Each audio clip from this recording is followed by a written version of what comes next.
And so we settle in. You can feel your body beginning to grow heavy in the most pleasant way. In our time together tonight, there is nothing to examine, nothing to understand, only the gentle rhythm of a story. A story that begins not with the clash of armies or the crowning of a king, but with a quiet, fateful glance in a bustling crowd. A story about a body, your body, that will become a sacred vessel, a living goddess for a time. Before we drift too far into the heart of this ancient city, a final, gentle invitation. If my voice brings you a sense of peace, and you wish to ensure you can always find your way back to this calm harbor, a soft press of the subscribe button does just that. But please know, your peaceful presence here is thanks enough. And if you feel so inclined, you might leave a quiet comment, letting me know the name of your city, and what time it is for you there. It's a nice way to feel connected in this quiet, shared space. Alright, let the shadows in your room grow long and soft. Maybe you can hear the faint sound of your own breathing. And together, let's allow the story to begin. The air is thick with the scent of chilly smoke, sweet copal incense, and the damp, earthy smell of the lake that surrounds your whole world. You are in the great market of Tlatelolco, a universe of sound and color crammed onto an island platform. It's just another day. You weave through the throng, your bare feet calloused and familiar with the packed earth floor. Around you, merchants shout their prices and the rolling sounds of Teotl.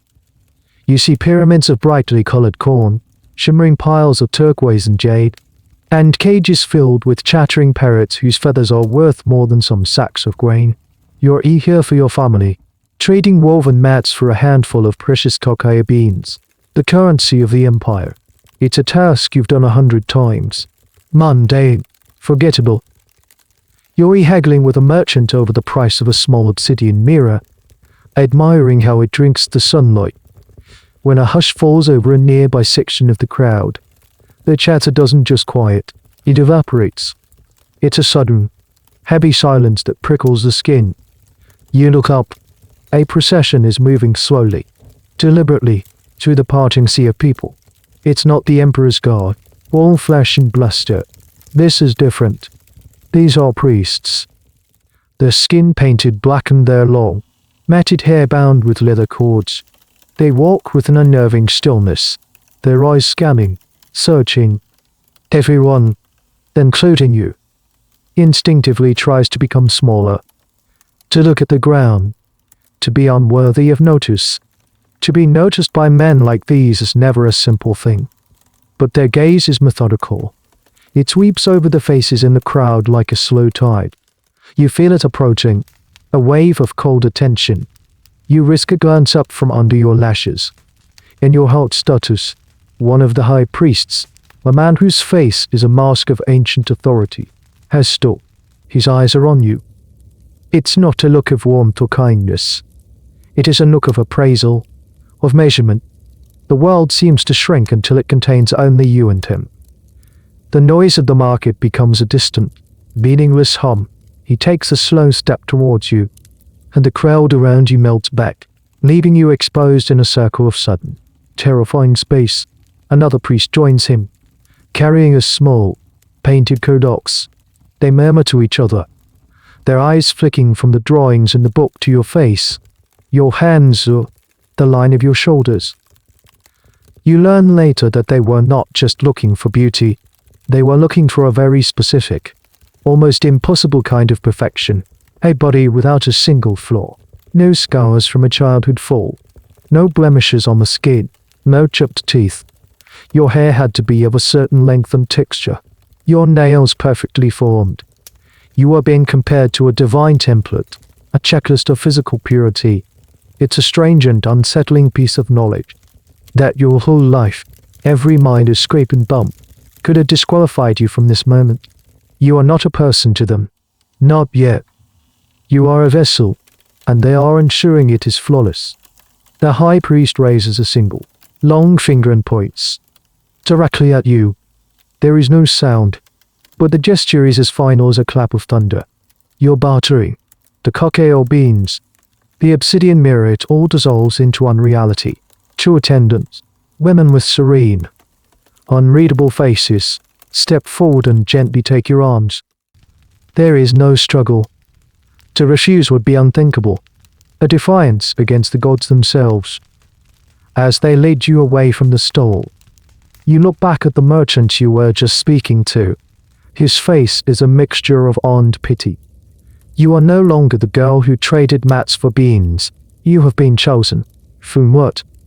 You don't yet fully understand.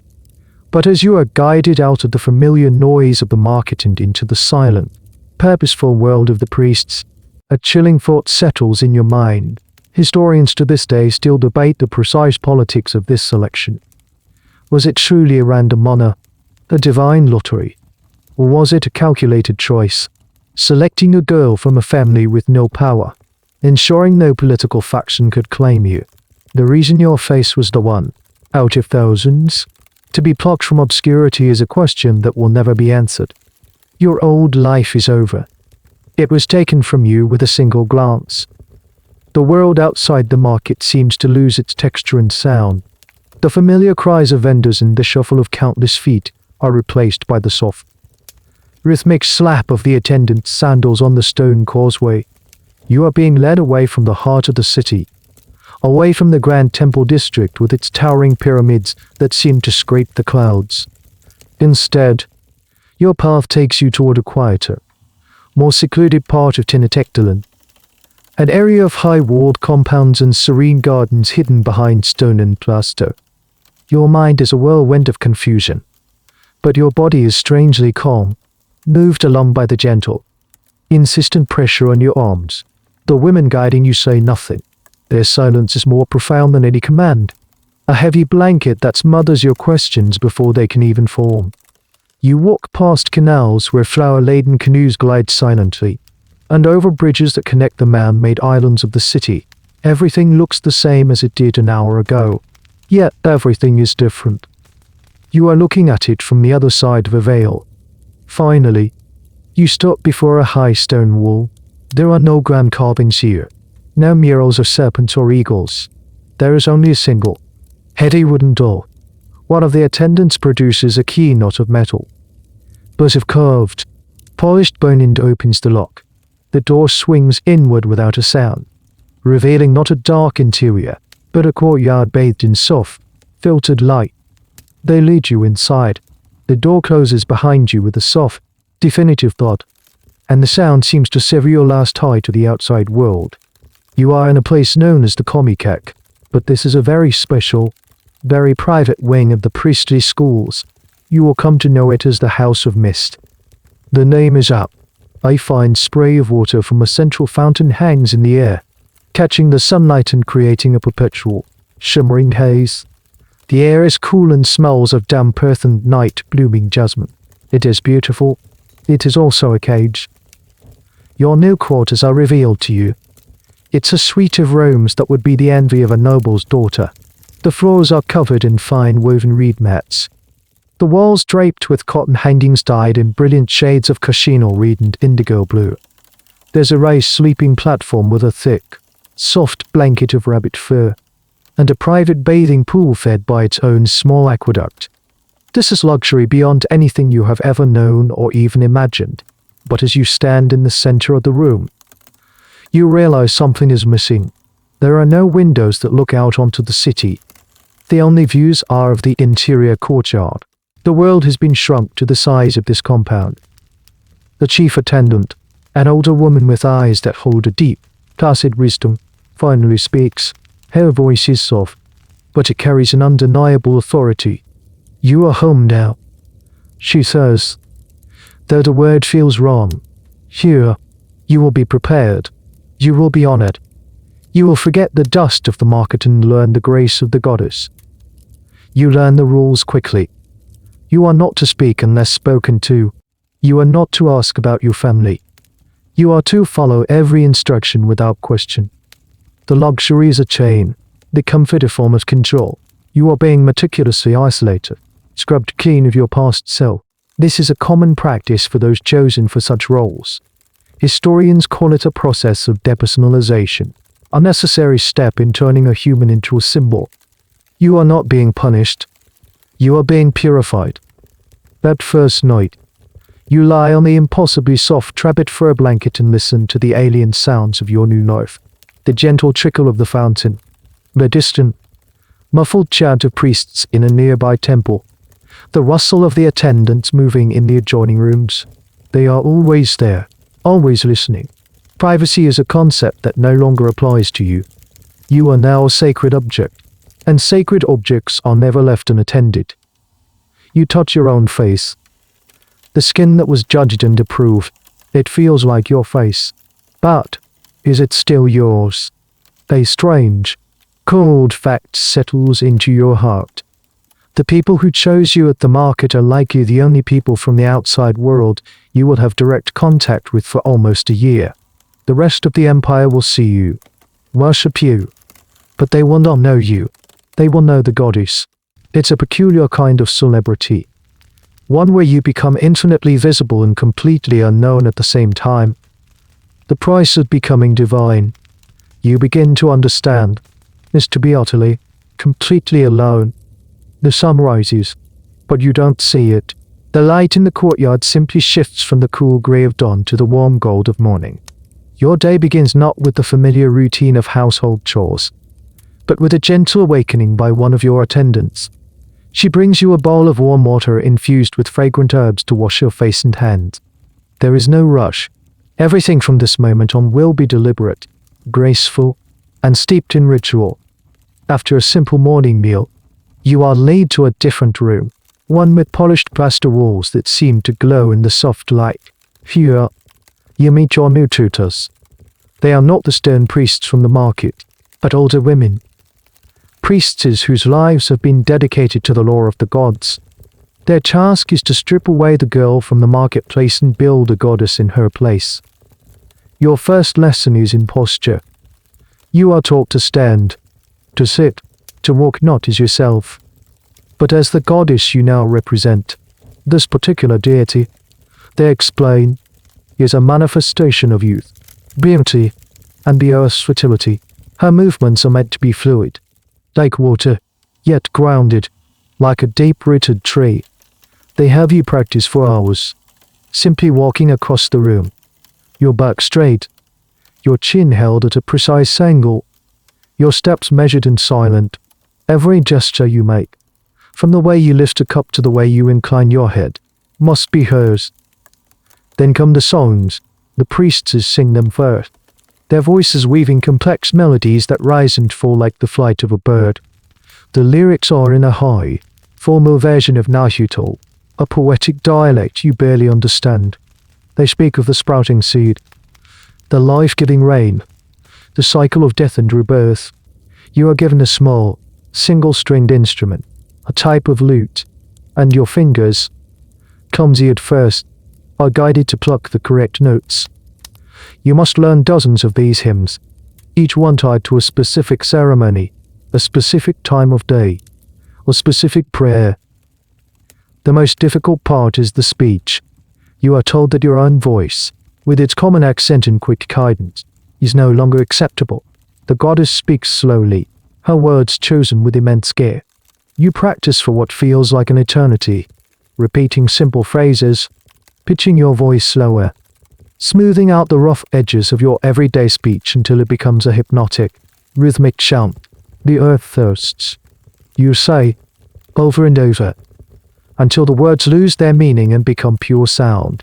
The corn ripens. The stars watch.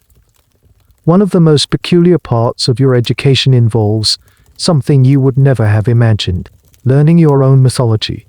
The priestesses unroll beautiful, painted codices, books made of folded deerskin or bark paper. On them, in vibrant colors, is the story of the goddess you are becoming. You see her born from a jade stone. You see her dancing to make the flowers bloom, and you see her offering herself to the sun to ensure its victory over the darkness of night. You are forced to study this narrative, to internalize it, to learn the story of your own creation and your own end. It's a surreal form of psychological conditioning. Historians still debate how deeply the Ixiptla, the deity impersonators, truly believed they were the god, Did they see it as a role, an act of supreme devotion? Or after months of this intense indoctrination, did the line between the mask and the face truly dissolve? You stumble, you make mistakes, you sing the wrong verse, you want to quickly, you use a word from the market and are met with a gentle but firm correction. There is no anger, no punishment. There is only an endless, patient repetition. It is exhausting in a way that carrying heavy water jugs never was. This is a deeper kind of labor, the work of erasing yourself. One afternoon, a priestess holds up a polished bronze disc to your face. "Who do you see?" she asks, her voice soft. You look at your reflection. You see your eyes, your nose, your mouth, but the expression is different. It's calmer, more distant. The face that stares back at you is learning to be serene, learning to be divine. "I see." You hesitate, the answer catching in your throat. The correct answer is not your own name. The correct answer is the name of the goddess. You force the unfamiliar syllables out of your mouth, and for the first time, as you say her name while looking at your own reflection, a small, terrifying part of you begins to believe it. Your transformation is not just psychological, it's chemical. It happens through your food. The simple, hearty fare of your past life: corn tortillas, beans, the occasional bit of fish is gone. In its place, you are served a diet that is as symbolic as it is nourishing. You are, after all, a goddess associated with the earth's bounty, and so you must consume its very finest offerings. Your morning meal is no longer a simple corn porridge. Instead, you are given a bowl of amaranth grains, meticulously cleaned and prepared, mixed with honey from the stingles bees of the Yucatan. Amaranth, you are told, is the food of the gods, resilient and life-giving. It's often mixed with a little bit of ground maize, but the amaranth is the key. You learn that in some rituals, priests would shape figures of the gods from amaranth dough mixed with other things you are not yet meant to know about. You eat it slowly, deliberately, as you were taught. Every spoonful is an act of communion. The main meal of the day is a feast for the senses. It is never the same. One day, it might be succulent turkey, slow cooked in a rich, dark sauce made from dozens of ingredients: roasted chilies, ground nuts, and a touch of unsweetened chocolate. The combination is complex, a little bitter, a little spicy, completely unlike anything the common people eat. Chocolate, you learn, is a divine substance. The bitter water, Teotl, frothed and served in ornate cups, is a drink for royalty and gods. You are given it daily. Other days, the main course is fish, brought fresh from the Great Lake or even carried by swift runners all the way from the distant sea, packed in ice from the high mountains. You eat venison, quail, and even stranger delicacies, roasted downs that taste nutty and crisp, and the prized larvae that grow on the agave plant.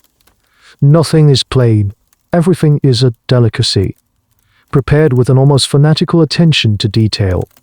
But it's the plants that are most important. You are served salads of tender young blossom squash flowers, yucca petals, and the peppery tang of marigolds. Your tortillas are not plain yellow or white.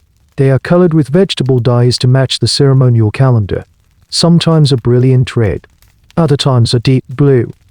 You drink water infused with chia seeds that swell into a refreshing gel, or the fermented sap of the agave plant, a milky, slightly sweet beverage called Teotl. However, you are only ever given a small, symbolic amount of this. A goddess must remain clear-headed, at least for now. This diet has a profound effect on you. Your skin, already clear, seems to gain a new luminosity. Your hair takes on a deeper shine. You are being perfected from the inside out, sculpted by a curated intake of the empire's best. Yet, there's a subtle unease to it all. This isn't just about making you healthy and beautiful. It's about making your body a worthy offering. It's the same logic a farmer might use for a prize animal being fattened for a feast. The thought is a cold stone in your stomach, even amidst the luxury. One of the strangest culinary facts you learn is about salt. While you are given flavorful spices of all kinds, salt is used with extreme restraint. You learn from a priestess that in some rituals for other deity impersonators, salt is forbidden entirely in the final stages. Salt, she explains, is a preservative. It tethers the body to the profane, earthly world. To be prepared for the sacred, one must be cleansed of its influence. This small, almost trivial dietary detail is a constant, nagging reminder of the purpose of all this pampering. Historians still puzzle over the exact recipes and the full pharmacological effects of the Ixiptla diet. It was clearly designed for peak physical presentation, but some scholars argue it also had subtle psychological effects, with certain herbs and flowers chosen to induce a state of serene calm or heightened sensory awareness. Was the food a tool for control, keeping you docile and compliant, or was it a genuine attempt to elevate you, to make you more than human? As you eat a piece of candied fruit, its sweetness exploding on your tongue, you look at the attentive faces of your servants. They eat simple food, the food you used to eat. They watch you consume these divine meals with a mixture of reverence and something else you can't quite name. Pity, fear, they are feeding a goddess. Yes, but they are also participants in a long, slow, and beautiful countdown. The days of training and indoctrination blur into weeks. You have learned the walk, the songs, the serene and distant gaze of the goddess. Your body has been nourished and perfected by a diet of flowers and honey. But you are still a secret, a treasure hidden within the House of Mist. That is about to change. The city must see its goddess. One morning, the usual quiet of the compound is broken by a new energy. Your attendants are more formal, their movements quicker. They lead you not to the training room, but to a chamber filled with chests of carved wood and painted gourds. Today, they explain, is the day you will be formally presented to the people during the festival of Teotl, one of the most important ceremonies of the year. It is a festival dedicated to Ixiptla, the smoking mirror, a powerful and capricious god, but other deities, including the one you embody, are honored as well. The process of dressing you takes hours. It is not simply a matter of putting on clothes, it is an act of construction. Two attendants begin by carefully painting your skin. They use clay stamps to apply intricate geometric patterns to your arms and legs and red and yellow ochre. Your face is painted a brilliant white, a sacred mask of purity. Around your eyes, they paint dark circles, giving you a gaze that seems ancient and all-seeing. Then comes the jewelry. It is cold against your skin.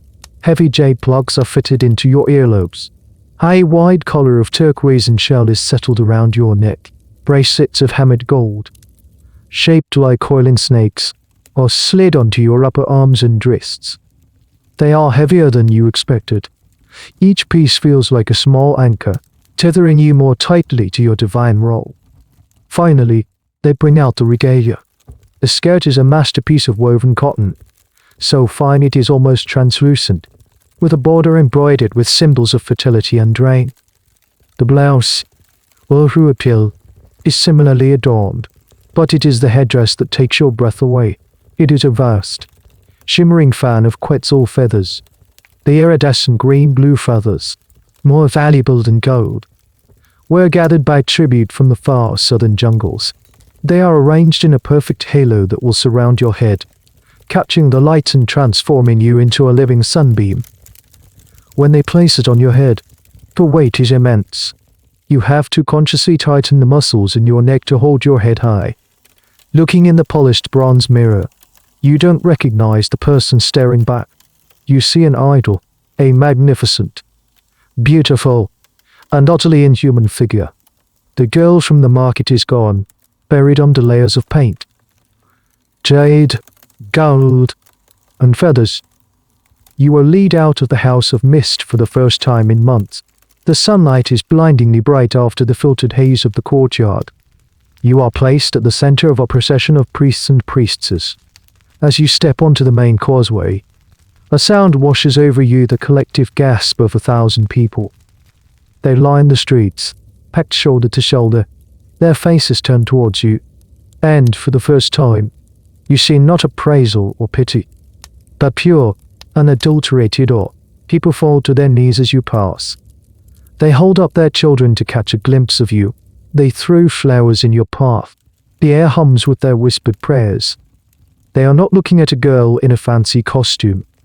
They are looking at their goddess, the embodiment of their hopes for a good harvest and a healthy family. The sheer force of their belief is a physical thing, pressing in on you, holding you up. You walk slowly, your steps measured as you were taught. The heavy headdress a constant reminder of your role. You cannot turn your head much, only gaze forward with that serene, distant expression you have perfected. It's a strange and lonely feeling to be the center of so much adoration, yet to be so completely isolated by it. A fascinating and slightly absurd historical detail is the matter of footwear. While nobility wore elegant sandals, many deity impersonators like you were required to be barefoot during these processions. It was a sign of connection to the earth, the sacred ground of the city. So here you are, adorned with a king's ransom in golden feathers, but your feet are bare, feeling the cool stone of the causeway, just as they did in the market. It's a small, grounding detail in an otherwise celestial performance. Historians wonder about the psychological impact of this moment. What does it do to a young person's mind to be worshipped as a god? To see thousands of people prostrate themselves before you. It's an experience so far outside the normal range of human life that it's almost impossible to comprehend. For some, it might have been terrifying. For others, it might have been the moment the line between road and reality truly vanished forever. As you complete the ceremonial circuit and are guided back towards the seclusion of your home, the weight of the golden feathers seems to have settled into your bones. You have faced your public. You have seen their faith. And you now understand that your life and your death are not your own. They belong to the people, to the city, to the unblinking sun in the sky.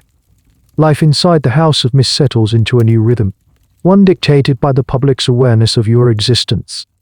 You are no longer just a student. You are a living deity in residence. And every deity needs a high priestess, a chief attendant.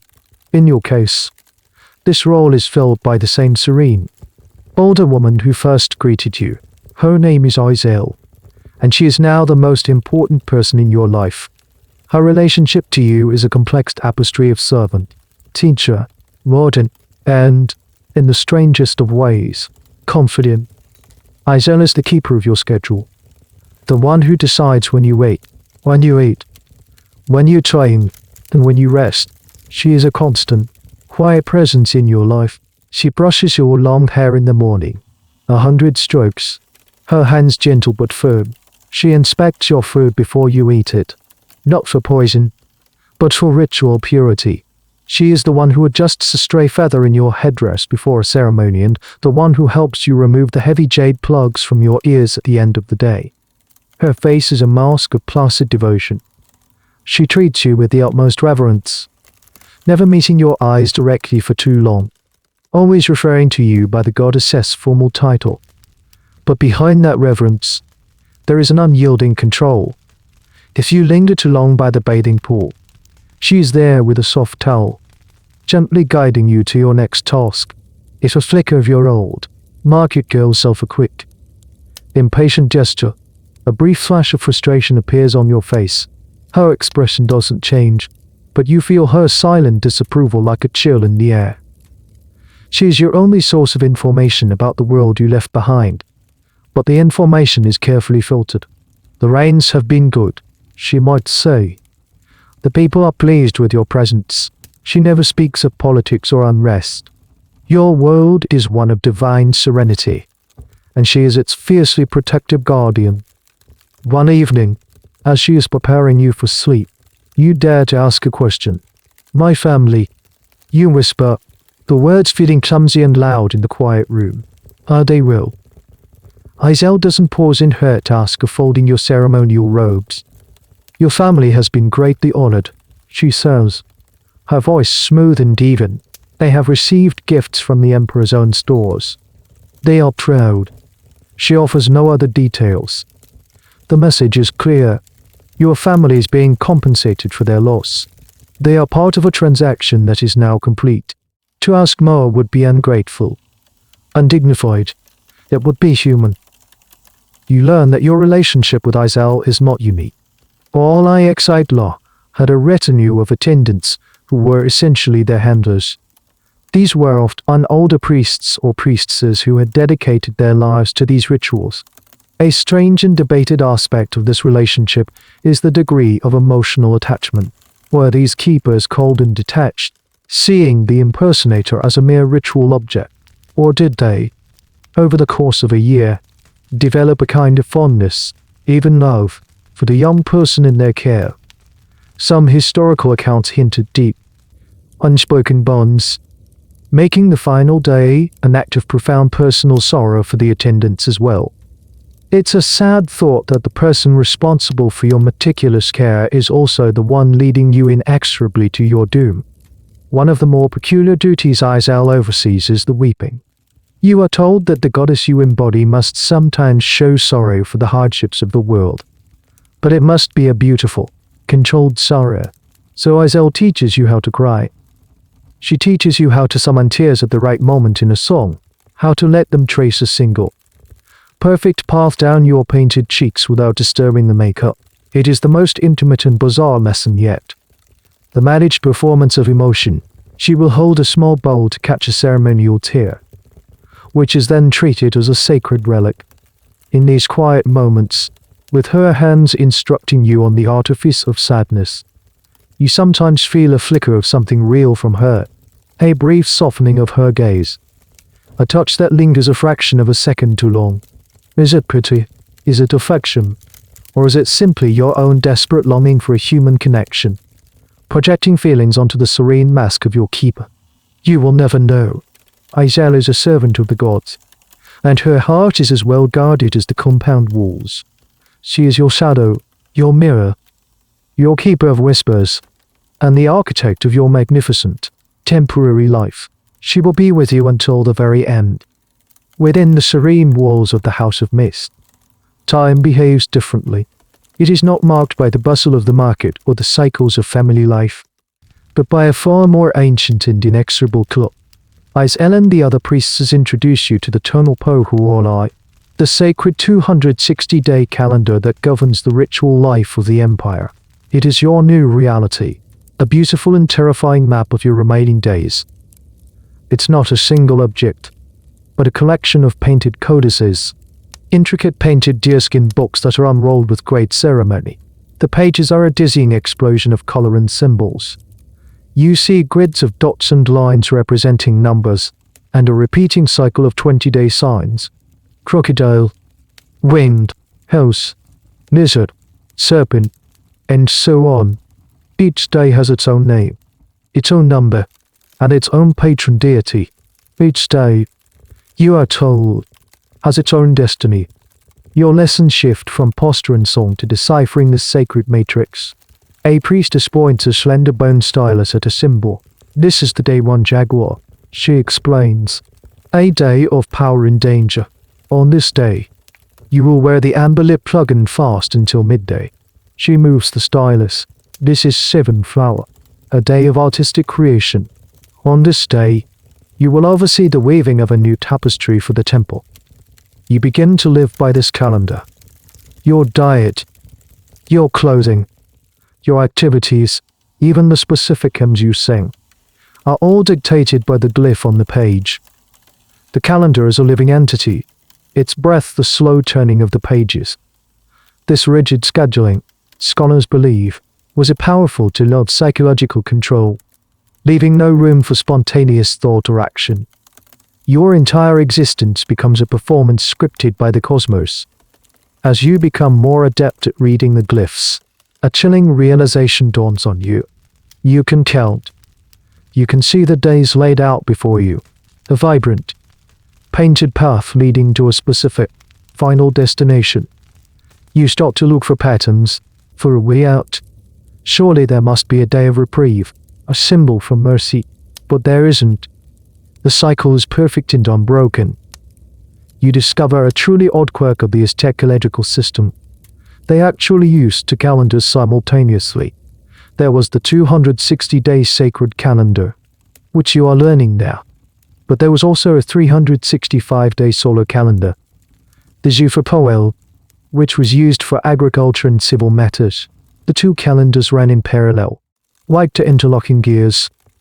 Their starting points would only align once every 52 years, a period of immense cosmic significance known as a bundle of years. Your own year-long service is timed to a specific confluence of both calendars, a point in the vast cosmic clockwork, deemed perfect for your purpose. You are not just living for a year, you are living for a very specific, celestially ordained 365 days. One night, when you are supposed to be sleeping, you creep out of your chambers and into the library where the codices are kept. The moonlight from the courtyard casts long shadows on the walls. With trembling fingers, you unroll the great calendar that maps out the entire ceremonial year. You trace the path of the festivals, the processions, the feasts. You follow the vibrant colors and stark black lines, your heart pounding in the silence. And then you find it. At the end of a long sequence of days, marking the anniversary of your selection, there is a glyph. It is not one of the 20-day signs. It is a unique symbol, one you have been taught to recognize. It depicts a temple pyramid, and at its summit, a figure with arms outstretched. The colors are red and black, the colors of sacrifice in the night sky. There is no ambiguity, no room for interpretation. Your end is not just a concept. It is a date on a calendar. It is a scheduled event, as fixed and certain as the rising of the sun. Seeing it there, painted with such beautiful, indifferent artistry, is somehow worse than just knowing. The abstract fear becomes a concrete reality. You quickly roll the codex shut, your hands shaking. You slip back into your sleeping chamber. The image of the glyph burned into your mind. From this moment on, every rustle of a priestess's robe, every toll of a distant temple drum, every delicious meal placed before you is filtered through the lens of that final, painted square. The calendar on the wall is no longer just a guide for living. It is a countdown, and the red paint used for that final glyph seems to be the exact same shade as the setting sun. Historians continue to debate the precise astronomical calculations and astrological meanings behind the selection of these specific dates. But for you, the debate is over. The stars have written your story, and you have just read the final page. The weight of the calendar's revelation settles upon you. Days are no longer just days. They are units of time being spent, grains of sand slipping through your fingers. In the quiet moments, between the lute lessons and the posture training, your mind drifts backward. It escapes the perfumed air of the house of mist and travels back to the noise and dust of your old life. It searches for the girl you left behind. You remember the calloused soles of your feet, a map of every stone and stray thorn in your neighborhood. Now, your feet are soft and smooth, scrubbed daily with crushed flowers and volcanic stone. You try to conjure the feeling of rough spun cloth against your skin, the simple, practical tunic you wore every day. Now, you are swathed in cotton so fine it feels like mist, its embroidered edges sometimes scratching your unaccustomed skin. You remember hunger, not starvation, but the simple, honest stake in your belly at the end of a long day of work. A feeling that made the humblest meal of beans and tortillas taste like a feast. Here, you are never hungry. Food appears before you with silent, magical regularity. It is exquisite, but it never truly satisfies the deeper craving for something simple, something earned.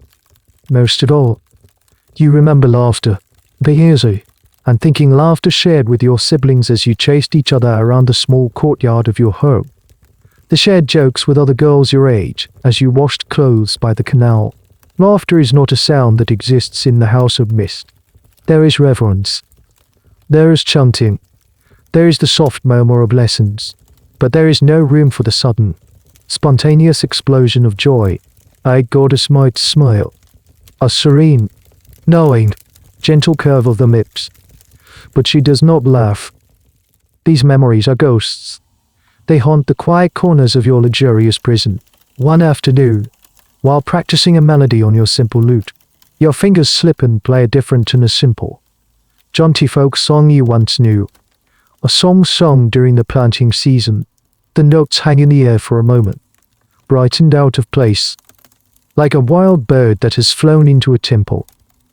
Isaiah, who is always nearby, stops her weaving. She doesn't scold you. She simply looks at you, her head tilted slightly. That is not one of the sacred hymns, she says, her voice devoid of emotion. It is nothing. You stammer, your face flushing with heat. I've forgotten too. Yes, Isaiah says, turning back to her lute. It is best to forget. The command is gentle, but absolute. To remember is to resist. To hold on to the girl you were is to fail at becoming the goddess you must be. You are meant to be a blank slate, a perfect vessel. Your personal history is a flaw, a stain to be polished away. There is a fascinating, if grim, debate among archaeologists and ethno historians about the personal effects of the Ixiptla when their year was over. What happened to the things they owned as commoners? Were their old clothes and simple possessions ritually destroyed? Were they returned to the family as tragic mementos? Or were they simply discarded, considered meaningless refuse from a life that had been erased? The truth is, we don't know. The historical record focuses on the divine, not the personal. One of the most poignant and slightly bizarre details of this process of erasure involves your name. You are never called by your birth name, not by the attendants, not by the priests, not by anyone. You are the chosen one, or the vessel, or most often, the formal name of the goddess herself. After months of this, your own name begins to feel foreign in your own mind. Sometimes you whisper it to yourself in the dead of night, just to make sure it still exists. The sound of it is a small act of rebellion, a secret treasure you keep locked away. You realize the most profound difference between the girl you were and the goddess you are becoming. The girl in the market had a future, an unknown path stretching before her. She would have married, had children, grown old. Her story was unwritten. The goddess, however, has no future. She has a destiny. Her path is a straight, beautifully decorated line to a fixed point. The greatest luxury you have lost is not freedom of movement, but the freedom of possibility. You have traded an unknown story for a sacred, and very short, one. The rhythm of your secluded life is punctuated by the grand ceremonies of the Aztec year. These are the moments when you were brought out of the house of mist and placed on public display, a living testament to the power of the gods. Today is one such day. It is the festival of Teotl, a celebration that marks the midpoint of the dry season and includes a plea to the rain gods for their favor. It's a city-wide event, and you are its centerpiece. The preparations begin before dawn.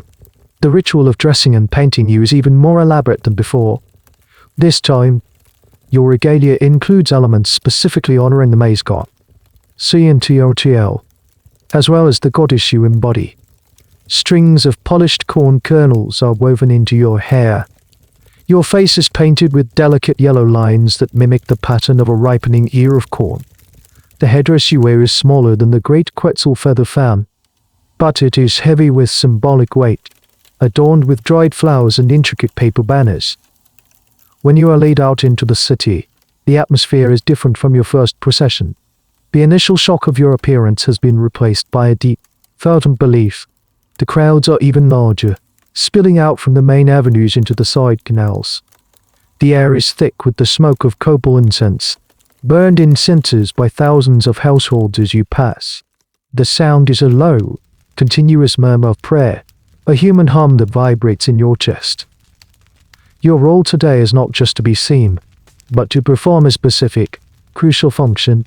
You are led to the base of the great temple, the dual pyramid heart of the empire. You do not climb it. Instead, you are seated on a magnificent throne like glitter, carried on the shoulders of 4 strong priests. They lift you high above the crowd, a focal point for the entire city's hopes and fears. From your elevated position, You can see the whole of the central plaza. You see ranks of warriors in their fantastic jaguar and eagle costumes. You see delegations of nobles, their cloaks shimmering with hummingbird feathers. And you see the faces of the common people, upturned and filled with an intense, desperate need. They believe that your presence, your perfection, pleases the gods. They believe that your existence is helping to keep the world in balance. The high priest ascends the steps of the pyramid of Tlatelolco, the rain god. His voice, amplified by the acoustics of the plaza, echoes across the assembled thousands. He chants the ancient prayers, his words rising and falling in a hypnotic rhythm. And at specific moments in his chant, all eyes turn to you. You are the living proof of the prayer's power. You are the promise of divine favor. It is a performance of immense pressure. You must remain perfectly still. Your expression won't be terrific calm. For what feels like an eternity, a single misplaced frown, a sign of discomfort or boredom, would be a disastrous omen. The sun beats down on your headdress. A bead of sweat trickles down your back, but you cannot move to brush it away. You are no longer a person who feels heat or discomfort. You are a statue carved from flesh.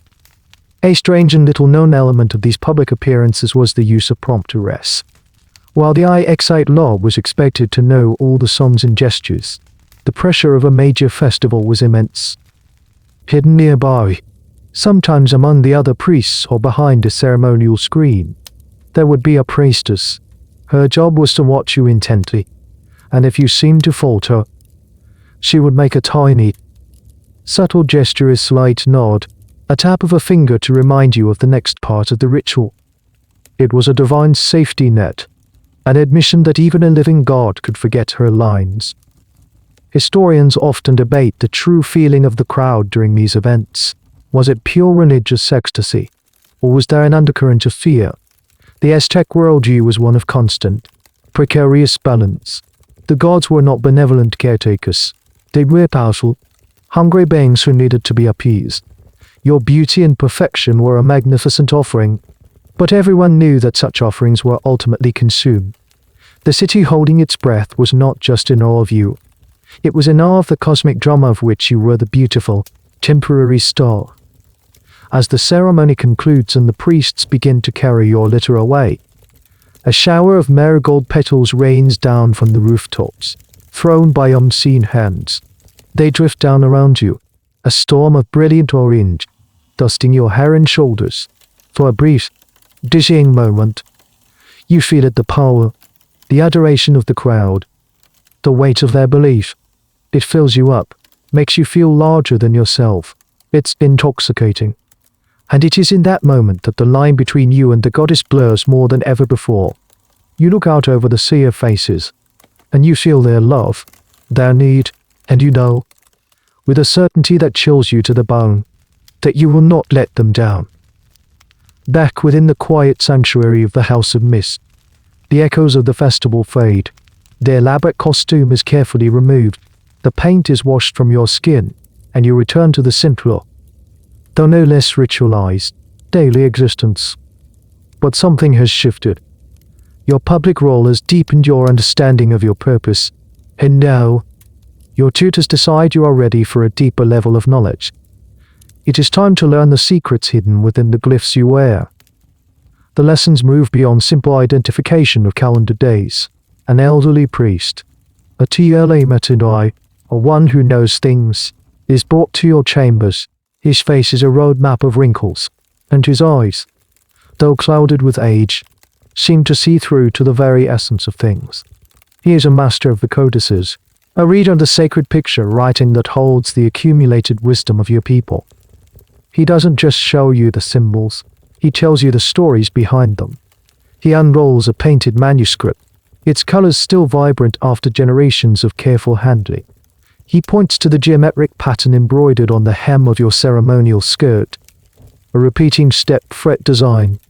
This is not mere decoration, he says, his voice a dry rustle like old leaves. This is Ixiptla. It represents the serpent, but also the journey of the sun and the turbulent path of life. When you look, You carry the story of the cosmos on your clothes. He then points to the stylized flower symbol that is often painted on your cheeks. This is the Teotl glyph. It means flower. Yes, but it also represents beauty, pleasure, and the soul. And for the goddess you embody, it represents the fleeting, beautiful nature of life on earth. A flower blooms. It is perfect, and then it returns to the earth. It is a promise and a fate, all in one. You begin to see the world differently. Everything you learn has a hidden meaning, a second layer of reality. The turquoise in your earplugs is not just a pretty stone. It is a piece of the sky, a symbol of the divine fire. The red dye in your robes, made from the crushed cochineal insect, represents blood, life, and sacrifice. You are, quite literally, wearing your destiny. The priest introduces you to more complex concepts. He shows you glyphs representing the different levels of the heavens and the underworld.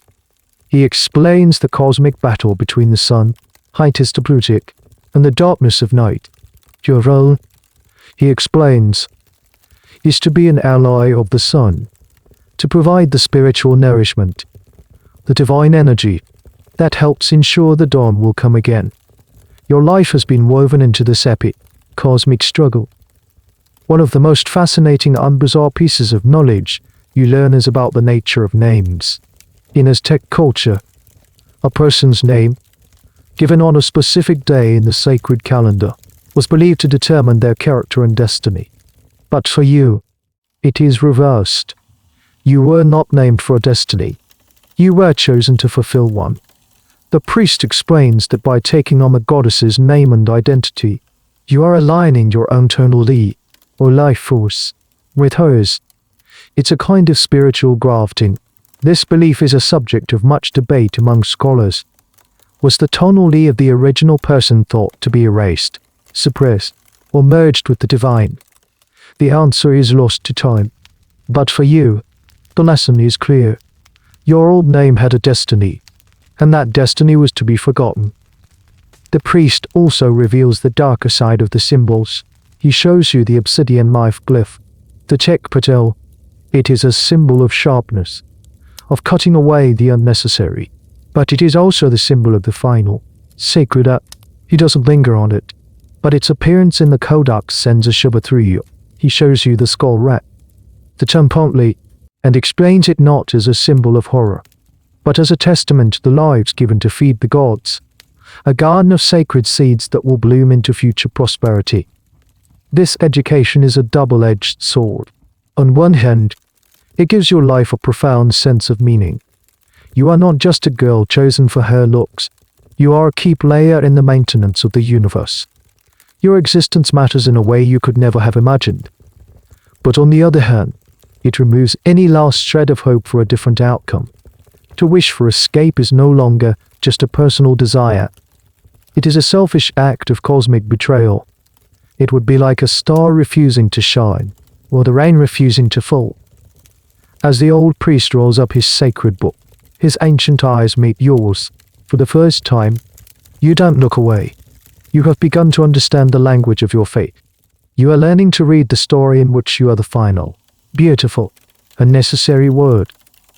Months have passed since you were taken from the market. The seasons have started to turn.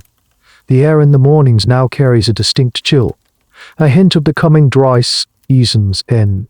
You have grown so accustomed to the rhythms of the house of mist that your old life feels like a half-remembered dream. And then, something happens that tears a small hole in the carefully woven fabric of your new reality. You receive a message from Hull. It is not a surprise. It is a planned, highly orchestrated event. Isel informs you one morning that your family has sent their greetings, a bundle of gifts to honor the goddess you have become. The idea of contact sends a jolt through you, a mixture of dizzying excitement and sharp anxiety. What will they say? How will they see you? You are led to a formal reception room, a space you have never been in before. You are dressed in ceremonial robes, not the most elaborate ones, but fine enough to reinforce your divine status. You sit on a low, carved stool, your back perfectly straight, your hands resting in your lap as you have been taught. Ixiptla and two other priestesses stand behind you, their presence a silent reminder of the rules. Two of your family members are shown in, not your parents. You notice with a pang of disappointment. That would be too personal, too emotionally charged. Instead, it is your uncle and an older cousin.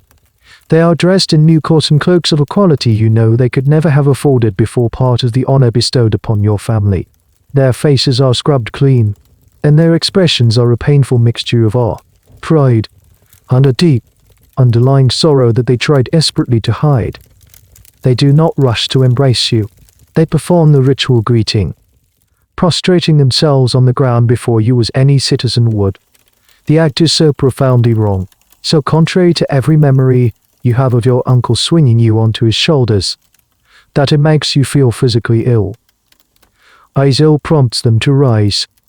Your uncle, a man you remember as loud and jovial, speaks in a low, formal tone, his eyes fixed on the floor in front of you. "Though, Divine One," he begins, using the goddess' title, "your humble family sends its respects. We are overjoyed at the honor you have brought to our name. The entire neighborhood speaks of your beauty and grace."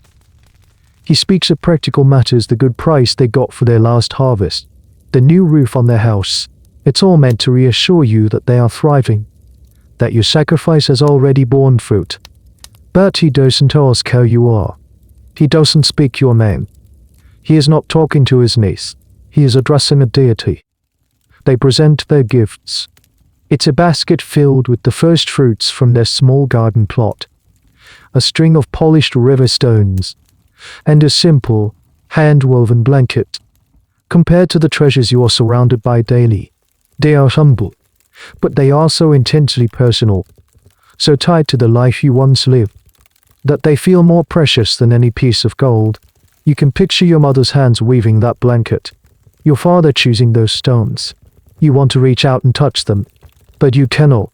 Our goddess does not show such naked desire.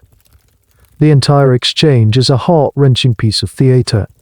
You are playing the part of the serene goddess, and they are playing the part of the grateful family. Everyone knows their lines. But in the silence between the formal speeches, the truth screams. You see it in the way your cousin won't quite meet your eyes, in the tremor in your uncle's hand as he places the basket before you. There is a fascinating, unmuch debated question among historians about these interactions. Were they a kindness? A way to give the Ixiptla and their family a sense of closure? Or were they a calculated part of the psychological conditioning? A way to reinforce the separation and make the impersonator feel even more isolated from their past? Some accounts suggest that if the impersonator showed too much emotion or tried to break character, the visit would be terminated immediately and never repeated. The message was clear. Your family now belongs to the goddess's story, not to yours. As they prepare to leave, your uncle finally risks a quick glance at your face. For a fleeting second, the mask of the humble subject drops, and you see him. You see your uncle, his eyes filled with a desperate, helpless love. It's a look that says everything he is forbidden to say. I miss you. I'm sorry. I wish I could save you. Then the mask is back in place. They prostrate themselves one last time and are led away. You are left alone in the room with the basket of simple gifts. You stare at the lopsided fruits and the simple blanket. And for the first time in months, the perfect, managed tears you have been taught to cry well up in your eyes, unbidden and real. Ixiptla steps forward, not with a ceremonial bowl, but with a soft cloth. She dabs your cheeks gently. The goddess is moved by their devotion, she says. Her voice is soft, final curtain falling on the seat, and you are not sure if she is trying to comfort you or correct you. The visit from your family leaves an invisible residue in the air, a scent of the world outside that lingers long after they have gone. It makes the perfumed atmosphere of the house of mist feel thin and artificial. You find yourself paying more attention to the sensory details of your gilded cage, as if trying to ground yourself in a reality that is slipping through your fingers. And it is the smells, more than anything, that define your world. your sense of smell, no longer overwhelmed by the pungent chaos of the market, has become incredibly acute. You can tell the time of day by the scents drifting through the courtyard. The morning smells of damp earth and the sharp, clean fragrance of the herbs crushed for your morning bath. Midday brings the subtle aroma of baking tortillas and the rich, complex smell of chili and chocolate being prepared in the kitchen's a meal you will eat, but which smells alien and separate from the idea of simple sustenance. The afternoons are dominated by the scent of flowers. Your attendants are constantly replacing the blossoms in the vases that adorn your rooms. The heady, almost overpoweringly sweet perfume of tuberose one day, the delicate, watery scent of lilies the next. Sometimes, they bring you flowers with no scent at all, chosen only for their perfect color. You learn to appreciate the silent beauty of a dahlia. Its intricate petals a marvel of geometry. But it is the scent of sacred smoke that truly permeates everything. Copal, or fragrant tree resin, is the lifeblood of Aztec ritual. It is burned constantly. In small clay censers in your rooms and in great braziers in the nearby temple courtyards. The smoke is a physical presence in the air. It clings to your hair, your clothes, the woven mats on the floor. It is a sweet, piney, slightly citrusy smell that you at first found pleasant but has now become the scent of your own divinity. The very air of your confinement. You learn to read the smoke. The thick, white smoke of pure copal is for standard prayers and offerings. When it is mixed with dried cedar, it is for purification. When it carries the acrid undertone of burning rubber, it is for rituals invoking the gods of the underworld. Your entire world is communicated through scent, a language more ancient and powerful than words. There is a strange and specific olfactory detail that historians have noted from the codices. The smell of marigolds, the cem posachil, a vibrant orange marigold, was considered the flower of the dead. Its pungent, slightly musky scent was believed to guide spirits, while you were surrounded by every other type of flower. Marigolds are conspicuously absent from your daily life. They are not for you, not yet. Their scent is reserved for a different time, a different ceremony. The absence of this one specific smell is a constant, unspoken reminder of the journey's end. One evening, Izel teaches you how to prepare the incense yourself. It is not just a matter of throwing resin on hot coals. It is a ritual. You are shown how to grind the dried copal nuggets into a fine powder using a volcanic stone mortar and pestle. You learn to mix in other ingredients in precise, symbolic amounts. A pinch of dried hummingbird feathers for swift messages to the heavens. A few seeds of amaranth for life force. A drop of your own blood, pricked from your fingertip with a cactus needle, to bind the offering to you personally. As you perform this task, the rhythmic grinding of the stone and the rising fragrance of the resin become a form of meditation. It is one of the few activities where you are allowed to create something, to do something with your hands. But you are acutely aware of the purpose of your creation. You are preparing the very incense that will be burned in your own honor. You are mixing the smoke that will carry the prayers for your soul's journey. The whole sensory environment, scholars argue, was a form of sensory deprivation and distortion.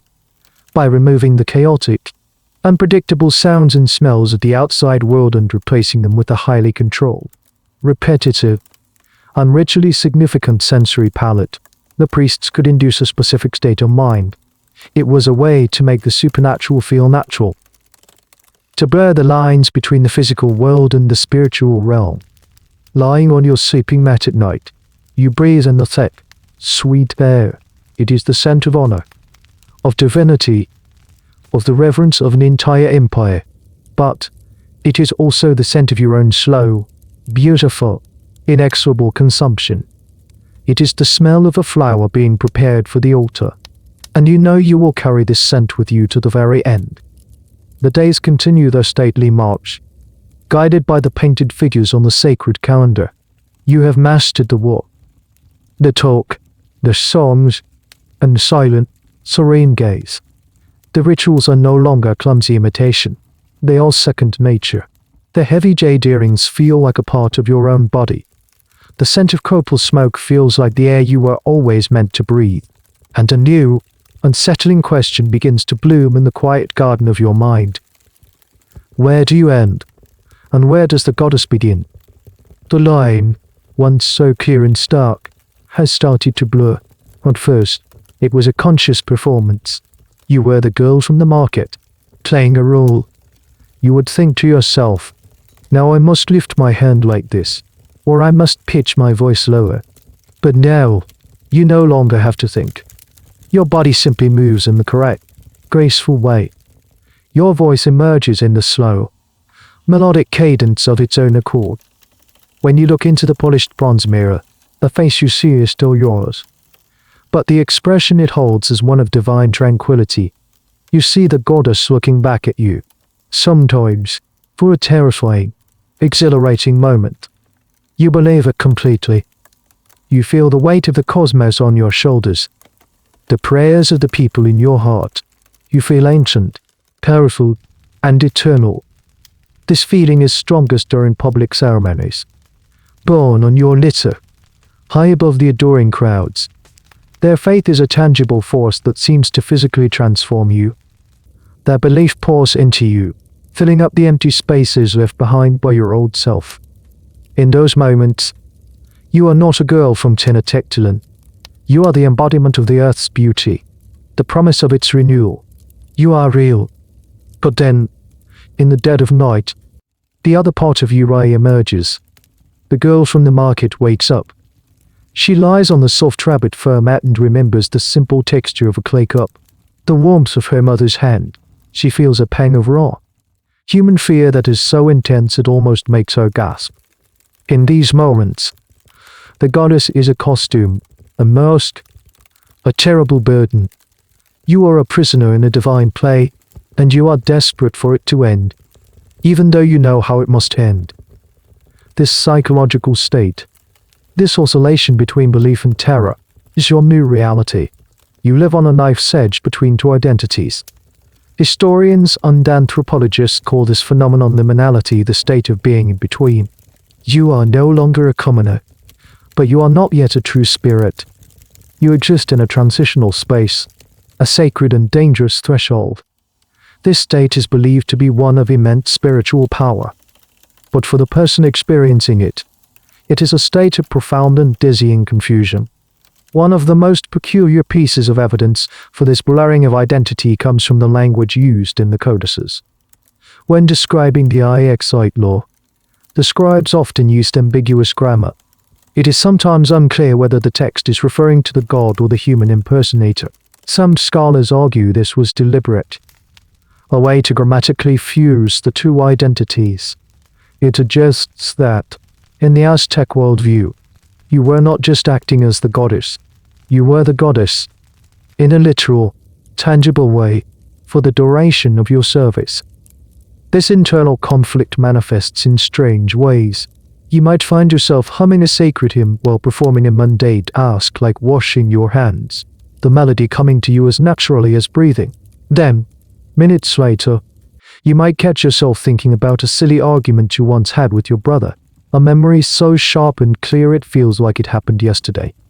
You begin to talk to yourself, or rather, the two selves begin to talk to each other. The goddess reassures the girl that her fear is temporary, that her purpose is glorious. The girl begs the goddess for a moment of peace, for a single, ordinary day. Hazel watches you, her expression unreadable. Does she see the struggle, or does she only see the smooth, perfect surface of the divine vessel? Perhaps she sees both. Perhaps she understands that this internal tearing apart is a necessary part of the process. To become a worthy offering, the human part of you must be worn down, exhausted by the struggle, until it finally surrenders to the divine. The mask is becoming the face. The performance is becoming the reality, and you are no longer sure which one is which. Are you a girl dreaming she is a goddess, or a goddess dreaming she was once a girl? The question hangs in the incense-laden air, unanswered. Your world has been the house of mist, a universe of one. You are the sole focus of the attendants, the priests, and the city's adoration. But the empire is vast, a sprawling tapestry of city-states and allied territories. And you are not the only one living a borrowed, divine life. One day, Izel decides it is time for you to understand the scope of the system you are a part of. She unrolls a map. Not a political map of conquests and tribute, but a ritual map of the heavens. It shows the great gods of the Aztec pantheon, each in their celestial domain. And she begins to tell you about the others. For the great Lord Ixiptla, she says, pointing to the glyph of the smoking mirror, a young man is chosen, the finest, bravest, most handsome warrior. You listen, fascinated and horrified, as she describes his life. For his year, he is treated not just as a god, but as the living image of the emperor himself. He is given for beautiful wives, who are themselves treated as goddesses. He walks freely through the city, playing a flute, followed by an adoring entourage. He is the pinnacle of masculine perfection, a walking symbol of power and pleasure. His life is one of celebration, a stark contrast to your secluded, contemplative existence. But his end, Izel explains, is the same. His story runs parallel to yours, a mirror image of sacred destiny. Then she tells you of others, a whole cast of divine actors across the empire. A woman chosen to embody the fierce mother goddess, Teotl. An old man chosen to represent the ancient fire god, Teotl. Even children, sometimes, were selected for rituals honoring the rain gods. Their cheers considered a powerful plea for water. Each impersonator, or a Ixiptla, had a different set of rules, a different diet, a different costume, a different story. You learn of an impersonator for the god Ixiptla, our Lord the Shade One. This ritual involved a warrior who, after his sacrifice, had his skin removed in one piece. A priest would then wear the skin for 20 days, a gruesome and powerful symbol of the earth shedding its old, dead skin to allow new growth to emerge. The thought makes you shiver, and you touch your own flawless skin, suddenly grateful for the relative gentleness of your own path. This revelation, that you are part of a larger system, is both comforting and deeply unsettling. You are not alone in your strange fate. There are others who understand the weight of the headdress, the loneliness of being worshipped, the cold dread of the calendar, but it also reveals the terrifying, impersonal nature of it all. You are a cog in a vast cosmic machine. If you were not here, another girl would be. The ritual is what matters, not the individual. One of the great unresolved questions for historians is how much contact these different Ixiptla had with one another. Did they ever meet? Was there a class of Alulun, a cohort of living gods who shared a knowing glance during a major festival? The logistical and security challenges would have been immense, but some scholars speculate that brief, highly ritualized encounters may have occurred. Imagine that. Meeting the young man playing the flute, the embodiment of Tlatelolco. You would both be gods, both adored, both doomed. What would you even say to each other? The silence between you would hold more meaning than any words. This knowledge adds another layer to your public appearances. When you are carried through the streets, you find yourself scanning the crowds, not for your family anymore, but for a face that might hold a similar, terrible understanding. Is that nobleman in the brilliant feather cloak actually another Ixiptla, playing a different role? Is that priestess with the serene smile also counting the days on her own sacred calendar? The city becomes a stage, and you are suddenly aware of all the other actors. Izel explains that this network of sacrifices maintains the balance of the universe. Your life force, combined with the others, feeds the sun, placates the earth, and persuades the rain. You are all threads in a single, magnificent, and blood-red tapestry. Each one of you is a star. She says, her voice soft. Alone, you are a single point of light. Together, you create a constellation that holds back the eternal darkness. The poetry of it is beautiful. The reality is terrifying. You are one of many. Your unique, personal tragedy is, In fact, a routine, annual event. The thought doesn't make your fear any smaller. It just makes your world much, much larger, and your own place in it feel terrifyingly small and replaceable. For nearly a year, your world has been the stone and plaster of the House of Mist, the grand causeways of the city, and the sacred precinct of the great temple. It's a world of stark lines and profound symbolism. But the goddess you embody is also a deity of the fertile earth, of growing things, and so, it is decided you must make a pilgrimage. You are to be taken to the China Palms, the famous floating gardens that feed the great city of Tenochtitlan. The journey itself is a carefully managed spectacle. You are not simply allowed to walk to the canals. You are placed in a special canoe, a royal barge decorated with flowers and draped in fine white cotton. You sit on a raised seat under a canopy that shields you from the direct gaze of the sun. And the common people, Izel and two other attendants are with you, their presence ensuring the sanctity of the event. Priests in a separate canoe paddle alongside, chanting hymns to the water gods. As your canoe glides through the city's main canals, the scenery changes. The towering stone temples and palaces give way to the lower, more humble adobe houses of the city's outer districts. Then, even those disappear, and you enter the vast, shimmering expanse of Lake Texcoco. And here, you see it. A miracle of engineering and agriculture. The China Palms are not truly floating. They are long, rectangular islands, built up from the mud and silt of the lake bed, anchored in place by weaving wicker walls and planting willow trees at their corners. They form a vast, green checkerboard, separated by a network of shimmering canals. It is a man-made paradise, a testament to your people's ability to create life-giving land out of water. The air here is different. It's soft and humid, heavy with the scent of damp soil, blooming flowers, and ripening vegetables. The sounds are different, too.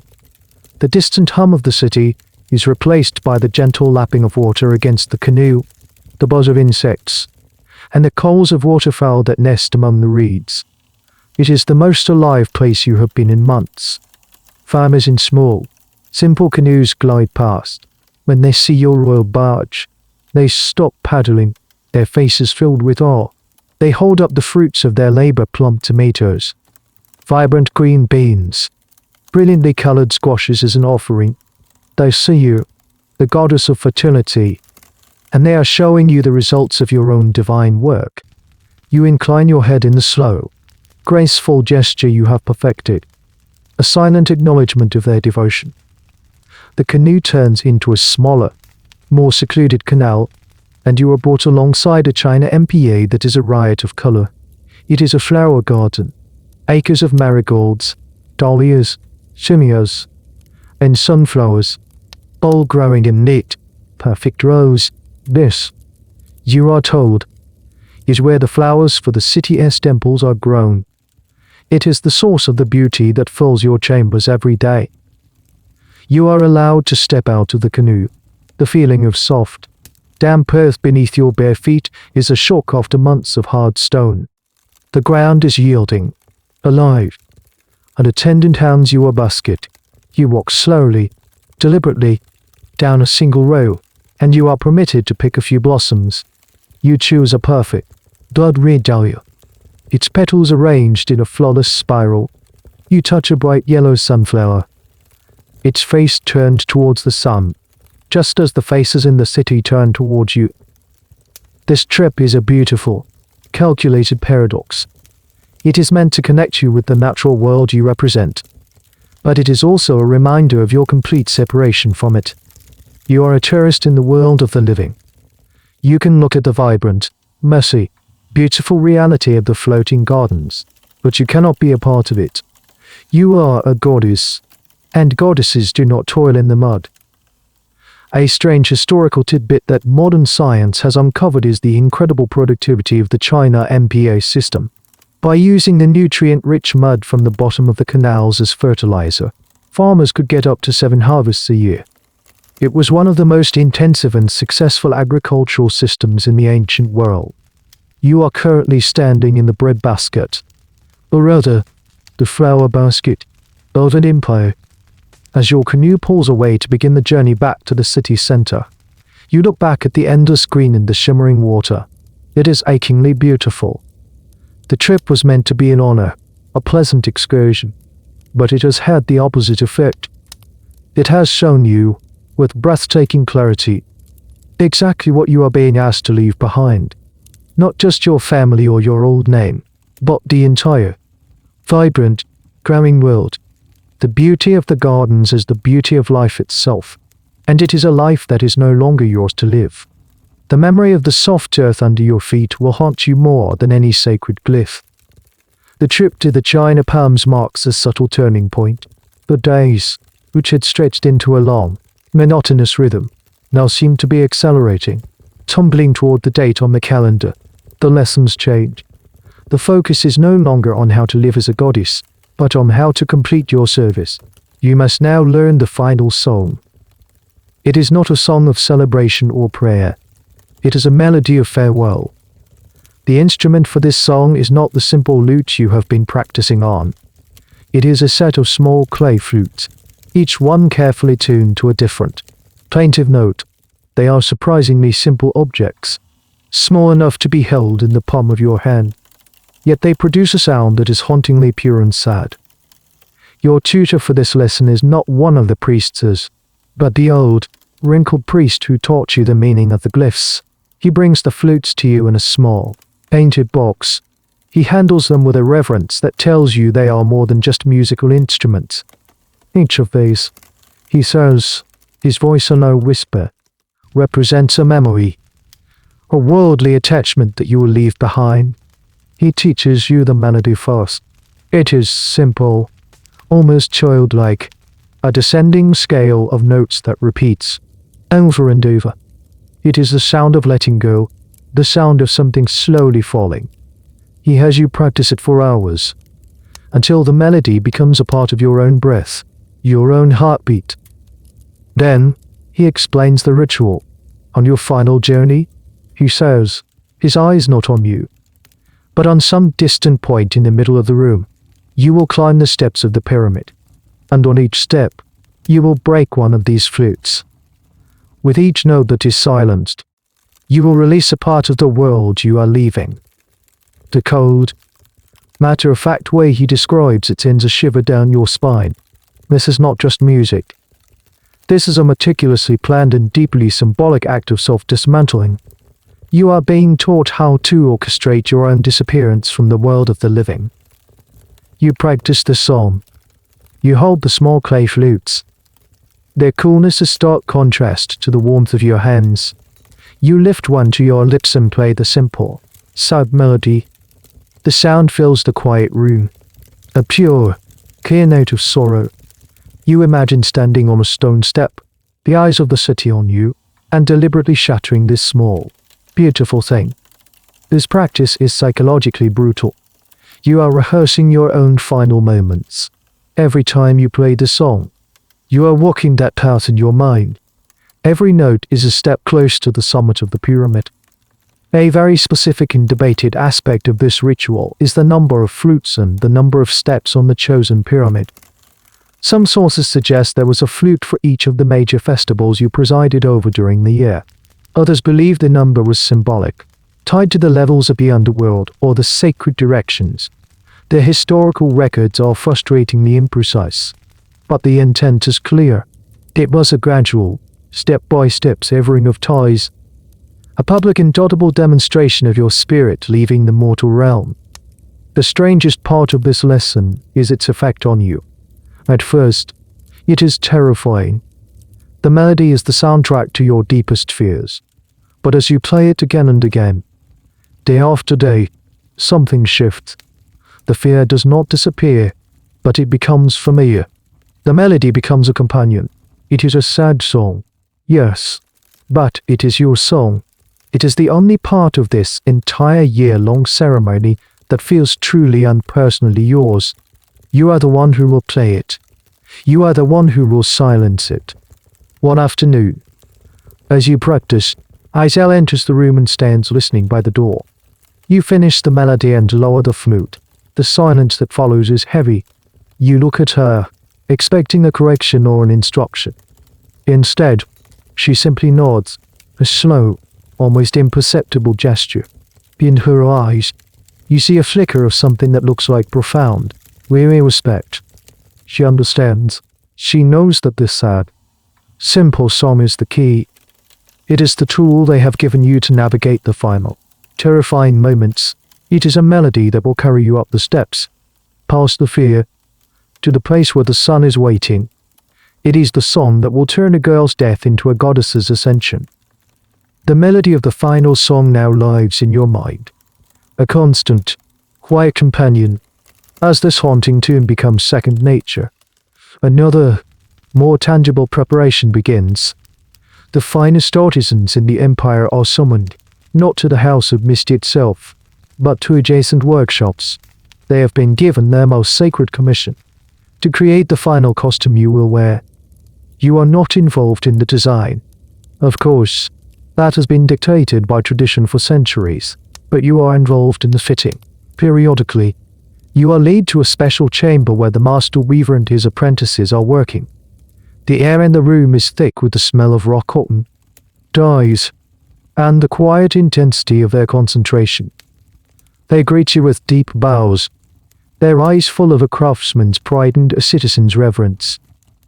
The central piece is the QCH, a ceremonial poncho, and the Teotl, a wrap-around skirt, but this is unlike any you have worn before. The cotton thread has been spun to an almost impossible thinness, creating a fabric that is light as air and delicately translucent. The weavers work on a backstrapped loom, a simple device that has been used for generations, yet in their hands, it produces cloth worthy of a god. You watch as they dye the threads. They use secret, carefully guarded recipes. A brilliant, celestial blue is coaxed from the indigo plant. A deep, blood red is extracted from the tiny coccinal insects that live on cacti. A vibrant yellow comes from the petals of the sea Impersonating, the marigold, the flower of the dead. Its pungent scent, so long absent from your life, now fills the workshop. Its inclusion in your final garment is a message, clear and unspoken. You stand for hours while they measure and drape the cloth against you. Their hands are respectful, barely touching your skin, but their work is precise. The garment must fit perfectly, allowing for graceful movement while maintaining a divine silhouette. While the weavers work, other artisans prepare the adornments. A saddle worker, a man whose entire life has been dedicated to this single, delicate art, is creating your final headdress. It is not a large, ostentatious fan like the ones you've worn before. This one is smaller, more symbolic. It is a simple band, but from it will hang the low, iridescent tail feathers of the Quetzal, trailing down your back like a cascade of liquid jade. These feathers are the most precious commodity in the empire, a symbol of royalty, divinity, and the fertile abundance of the earth. A jeweler is crafting new pieces for you. The gold is not hammered into bold, solid shaped. Instead, it is worked into delicate, paper-thin ornaments that will be sewn onto your robes. They are shaped like butterflies and flowers, symbols of the soul and of fleeting beauty. They are designed to tremble and shimmer with your every movement, creating a constant, subtle music of their own. One of the most curious and debated elements of these final costumes is the use of paper.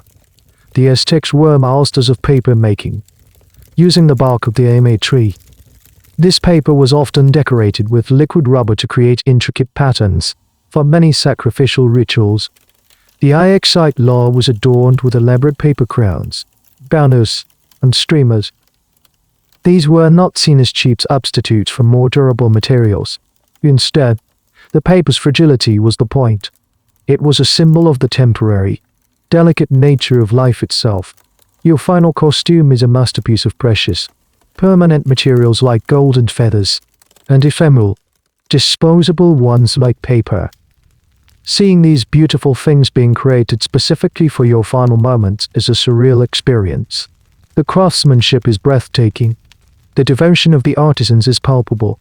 They are pouring all of their skill and spirit into this work, creating the most beautiful objects of their lives. For them, this is the pinnacle of their career, an offering to the gods. For you, it is the most beautiful shroud ever made. You stand motionless during a fitting, the nearly finished skirt draped around you. The weaver is on his knees, adjusting the hem. He looks up at his work, and his eyes are filled with a profound, artistic satisfaction. He is looking at the drape of the cloth, the way the colors play in the light. He is not seeing the girl inside the costume. He is seeing his masterpiece. And in that moment, you understand, this is not about you. It has never been about you. It is about the story, the ritual, the beauty of the offering. You are simply the canvas on which this final, magnificent work of art will be displayed. The final month begins. The sacred calendar, once a distant map, is now a detailed guide to your last few weeks. The air in the House of Mist grows heavier, charged with a new level of solemnity. The lessons in summoned comportment are over. Now, your preparation turns inward, focusing on the state of your spirit. It is time for you to be introduced to the sweetness of oblivion. Izel brings you a new drink. It is not the frothy, bitter chocolate of the morning or the refreshing chia water of the afternoon. It is served in a small, special cup, painted with the glyphs for sleep and dreams. The liquid itself is a milky white, thick and slightly viscous. It has a strange, earthy smell, like damp oil and mushrooms. This is a gift from the gods, Izel says, her voice softer than usual. It will calm your heart and prepare your spirit for its journey. It will help you let go of the fears of the flesh. You know what this is. You have heard whispers of the sacred drinks used by priests to commune with the divine.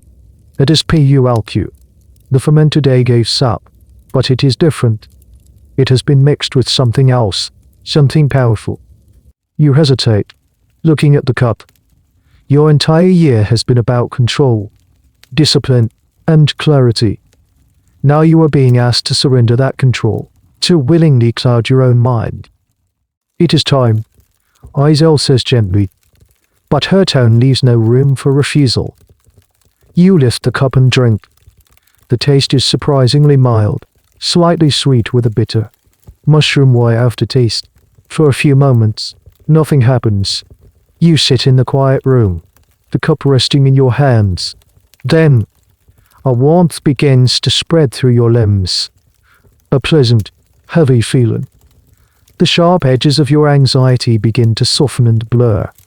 The constant, quiet hum of fear in the back of your mind fades away. The colors in the room seem to become richer, more vibrant. The patterns on the tapestries seem to gently shift and breathe. Izel's face, usually a mask of stoic serenity, appears incredibly kind. The wrinkles around her eyes like rivers of wisdom. You feel a profound sense of peace, a feeling that everything is exactly as it should be. The weight of your destiny, which has been crushing you for months, suddenly feels light, as if you could float away with it. You are not drunk or incoherent. You are lucid, but your reality has been subtly altered. This is the intended effect. The drink is a psychoactive substance, likely a form of PULQ mixed with hallucinogenic mushrooms Tion and ACATL, or flesh of the gods, or perhaps the seeds of the morning glory flower LOUK. The exact recipe is a subject of intense scholarly debate, as different rituals called for different sacred plants. The goal was not to incapacitate the Ixiptla, but to induce a state of ecstatic trance, to open the doorways of perception and make them more receptive to the divine. This daily ritual becomes a new cornerstone of your existence. Each day, you drink the sacred beverage, and each day, you drift into a state of serene detachment. The world becomes a beautiful, slow-motion dream. The impending final day no longer feels like a terrifying cliff edge, but like a gentle, welcoming slope. One of the most bizarre and little-known theories about this practice is that it may have been a form of pain management, not just for the spirit, but for the body. Some of the plants used had analgesic properties, Was it possible the priests were preemptively treating the pain at the final moments, ensuring the Ixiptla would meet their fate in a state of painless, euphoric surrender? It's a chillingly pragmatic thought. During these altered states, the lines between you and the goddess dissolve completely. There is no more conflict, no more struggle. You are one. You have conversations with the flowers in the courtyard. You see the history of the universe and the patterns of the stone floor. You understand the melody of the final fruit song not as a sad farewell, but as a joyful release. This chemical assistance is the final stage of your transformation. Your body has been perfected by diet. Your mind has been reshaped by training. No. Your spirit is being untethered from the mundane world by sacred plants. You are being made ready. The fear is still there. Deep down, a tiny, cold stone at the bottom of a warm, milky sea. But it is distant now. A memory of a feeling rather than the feeling itself. You are being carried toward your destiny on a gentle, fragrant, and intoxicating tide. The final 20 days arrive. A period of intense and accelerated ritual. The sacred drink has smoothed the edges of your fear, leaving you in a state of dreamlike acceptance. Now, the last pieces of the public-facing ceremony are put into place. Your solitary divinity is about to end. You are to be given companions for your final walk. One morning, you are brought to the main courtyard. Waiting there are 4 young women. They are dressed in beautiful robes, their hair adorned with flowers, their faces painted with the symbols of goddesses. They are, like you, Ixiptla, but their service is not for a year. It is for only these last 20 days. Isel explains their role. These are your sisters, she says. They are the goddesses who will accompany you on your journey. They will walk with you, eat with you, and lend you their strength. Each of the 4 women represents a different deity. One embodies the goddess of the green corn, her youth a symbol of new life. Another represents the goddess of the salt pans, the stark and austere figure. The third is the goddess of the tranquil waters, and the fourth, a goddess of the fertile earth. They are your divine retinue, your core. You are no longer a single, isolated figure. You are now the center of a celestial constellation. The 5 of you move through the house of mist as a group. You eat together, the 5 of you seated at a special table. Your meals served with even greater ceremony than before. You walk in the gardens together, a silent, graceful procession of living goddesses. The relationship between you and these 4 women is strange and undefined. You are their leader, the primary deity to whom they are sworn, but you are also peers, sharing the same unimaginable fate. Though their service is shorter, their end will be the same as yours, at the same time and place. You look into their eyes and see a reflection of your own journey, but compressed into a terrifyingly short span. You have had a year to come to terms with your destiny. They have had only days. You see flashes of raw fear in their gazes, quickly masked by the serene expressions they have been taught to wear. In your calm, dreamlike state, you feel a surge of compassion for them, a desire to offer them the same peace you have been given. This practice of providing companions is one of the more psychologically complex aspects of the ritual. Historians debate its purpose. Was it a comfort, a way to alleviate the loneliness of the primary Ixiptla's final days, or was it a form of control, surrounding you with others to ensure there was no last-minute change of heart, no attempt to flee? It likely served both purposes. It created a powerful group dynamic, a shared sense of purpose that would be harder to break than one person's individual will. A particularly strange and poignant detail, described in some historical accounts, is that during these final 20 days, the primary Ixiptla is granted a form of marriage. The man chosen to impersonate the great goddess Ixiptla, the handsome warrior you heard about, who has also been living as a god for a year, is brought to you.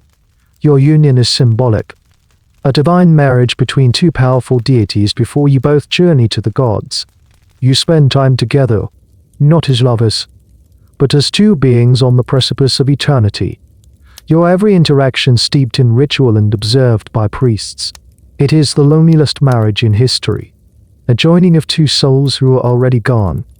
With your female companions, a silent language develops, a shared glance across the dinner table, a brief, fleeting touch of hands as you pass in a corridor.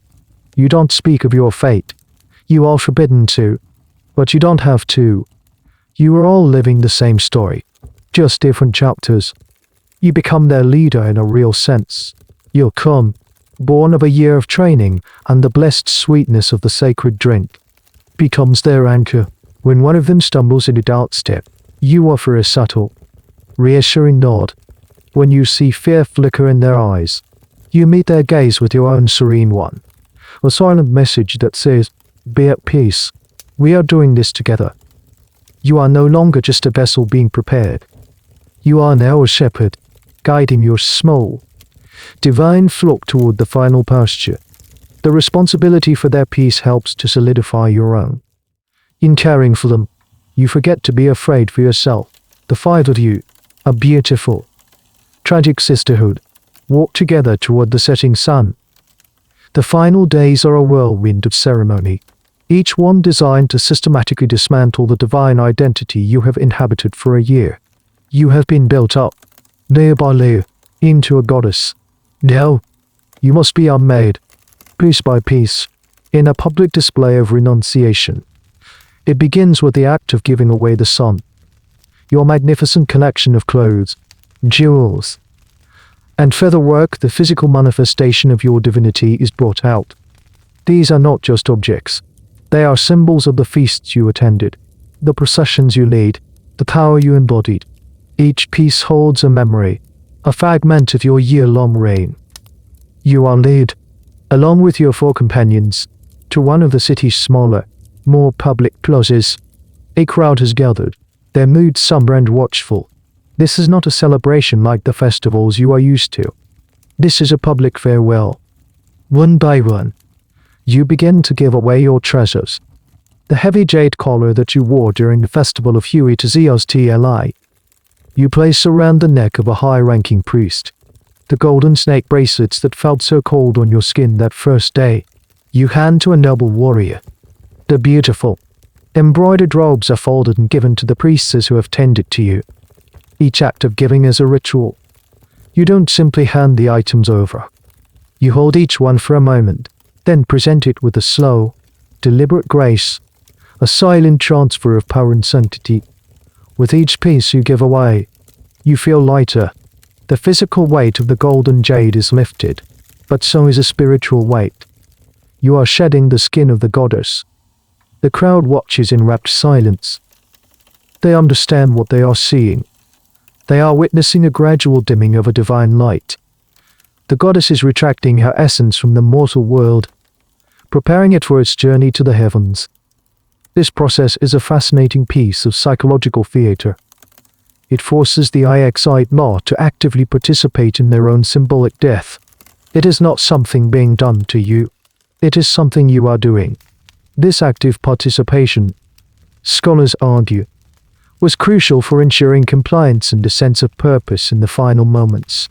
You are not a victim. You are a willing participant in a sacred cosmic transaction. A particularly curious detail that is often debated is what happened to these relinquished items. Were they kept as powerful relics in the temples? Were they redistributed as signs of favor from the emperor? Or, in some cases, were they ritually broken or burned, their death mirroring that of their former owner? The historical record is unclear, suggesting the practice may have varied. The fate of your divine wardrobe is as mysterious as your own. As you give away the last of your fine robes, you are left standing in a simple, plain white cotton tunic. It is stark and unadorned. It is the garment of a pilgrim, or someone preparing for a final journey. You are no longer a magnificent idol. You are stripped bare, returned to a state of purity and simplicity. Your four companions do the same, giving away the regalia they have worn for their 20 days of service. The five of you now stand together, equals in your simplicity, your shared fate made visible for all to see. The final act of this ceremony is the most poignant. You are presented with a new set of clothes. It is the costume you saw the artisans crafting, the one you will wear on your final day, the impossibly fine cotton, the delicate gold butterflies, the paper streamers. You do not put it on, you are merely shown it, a public acknowledgement of the next and final step. As you are led back to the House of Mist, clad only in your simple white tunic, you feel a strange sense of freedom. The role of the goddess, with all its weight and responsibility, has been lifted. You have given away the sun, the earthly manifestations of your power. All that is left now is your body, the original vessel, and the spirit within it, and soon you will give those away too. There is only one day left. The city outside the walls of your compound seems to be holding its breath. The usual sounds of urban life, the shouting of vendors, the humming of craftsmen, the laughter of children are muted, replaced by a low, humming reverence. Today is a day of quiet contemplation, a final pause before the great release. You are not required to do anything. There are no lessons, no rituals, no ceremonies. The relentless schedule that has governed your life for a year has finally fallen silent. You and your 4 companions are left to yourselves in the serene courtyard of the House of Mist. The sacred, mind-altering drink is not offered to you today. You are to face this last sunset with perfect clarity. You spend the day in a state of quiet grace. You walk through the gardens, touching the leaves of the plants, feeling the rough bark of the trees. You sit by the fountain, watching the water spray catch the light, just as it did on your first day here. The place that was once your prison now feels like a sanctuary, a familiar space of peace. The fear you have kept at bay for so long with ritual and sacred herbs begins to creep back in. It is not the sharp, panicked terror of the early days, but a deep, cold, and profound sorrow. It is a grief for the life you never got to live. You think of the market, the smell of chili smoke, the feeling of a handful of warm cacao beans. You think of your family, and you send a silent, wordless farewell to the girl you once were. As the afternoon light begins to fade, Isel comes to you, Tlatelolco, and your companions, not to a temple or a chamber, but to a high balcony on the edge of the compound, one you have never been allowed on before. It overlooks the great expanse of Lake Texcoco. From this vantage point, you can see everything. The entire city of Tenochtitlan is spread out before you like a map. The shimmering grid of canals, the green patches of the China palms, the hundreds of smaller temple pyramids, and in the center, the colossal form of the great temple. Its twin sanctuaries stark against the afternoon sky. In the distance, the volcanic peaks that ring the valley are turning purple in the descending light. You watch the sun, a perfect, fiery disk, begin its slow descent toward the mountains. The surface of the lake, a vast sheet of glass, catches the brilliant colors of the sky, turning from blue to gold, then to orange in the deep, casino red. The city is bathed in a warm, ethereal glow. It is the most beautiful thing you have ever seen. The sounds of the city drift up to you, but they are different now. From the temples, you hear the low, mournful call of conch shell trumpets. It is a sound of farewell. You hear the rhythmic beat of drums, not the celebratory rhythms of a festival, but a slow, solemn heartbeat that echoes your own. This moment, watching the final sunset, is a well-documented part of the Ixiptla ritual, but historians debate its psychological intent. Was it a final, cruel reminder of the beautiful world being taken away? Or was it meant to be a moment of profound cosmic connection? As you watch the sun, Ixiptla, engage in its daily battle with the darkness, you are meant to understand your role. Your sacrifice tomorrow is what will guarantee that the sun wins its fight, that it will rise again from behind the mountains. You are not watching an ending. You are watching a promise that you are about to help fulfill. A strange and specific detail some sources mention is that the Ixiptla was expected to compose a short, spontaneous poem or song at this moment, a final lament for the world. It was not pre-written, but an outpouring of their true spirit. It was not pre-written, but an outpouring of their true spirit. Whether this is historical fact or a later embellishment is unknown. But the idea is powerful, a final, authentic human expression before the divine role takes over completely. As the last sliver of the sun disappears behind the mountains, casting the valley into a deep twilight, a profound calm settles over you. The grief and fear recede, replaced by a quiet sense of purpose. You have seen the beauty of the world you are fighting for. You have heard the city's prayerful farewell. You understand your part in the great cosmic story. You turn away from the darkening lake and look at your four companions. Their faces, illuminated by the first torches being lit in the courtyard below, are serene. They are ready. You are ready. The night will be short, and the dawn is waiting for you.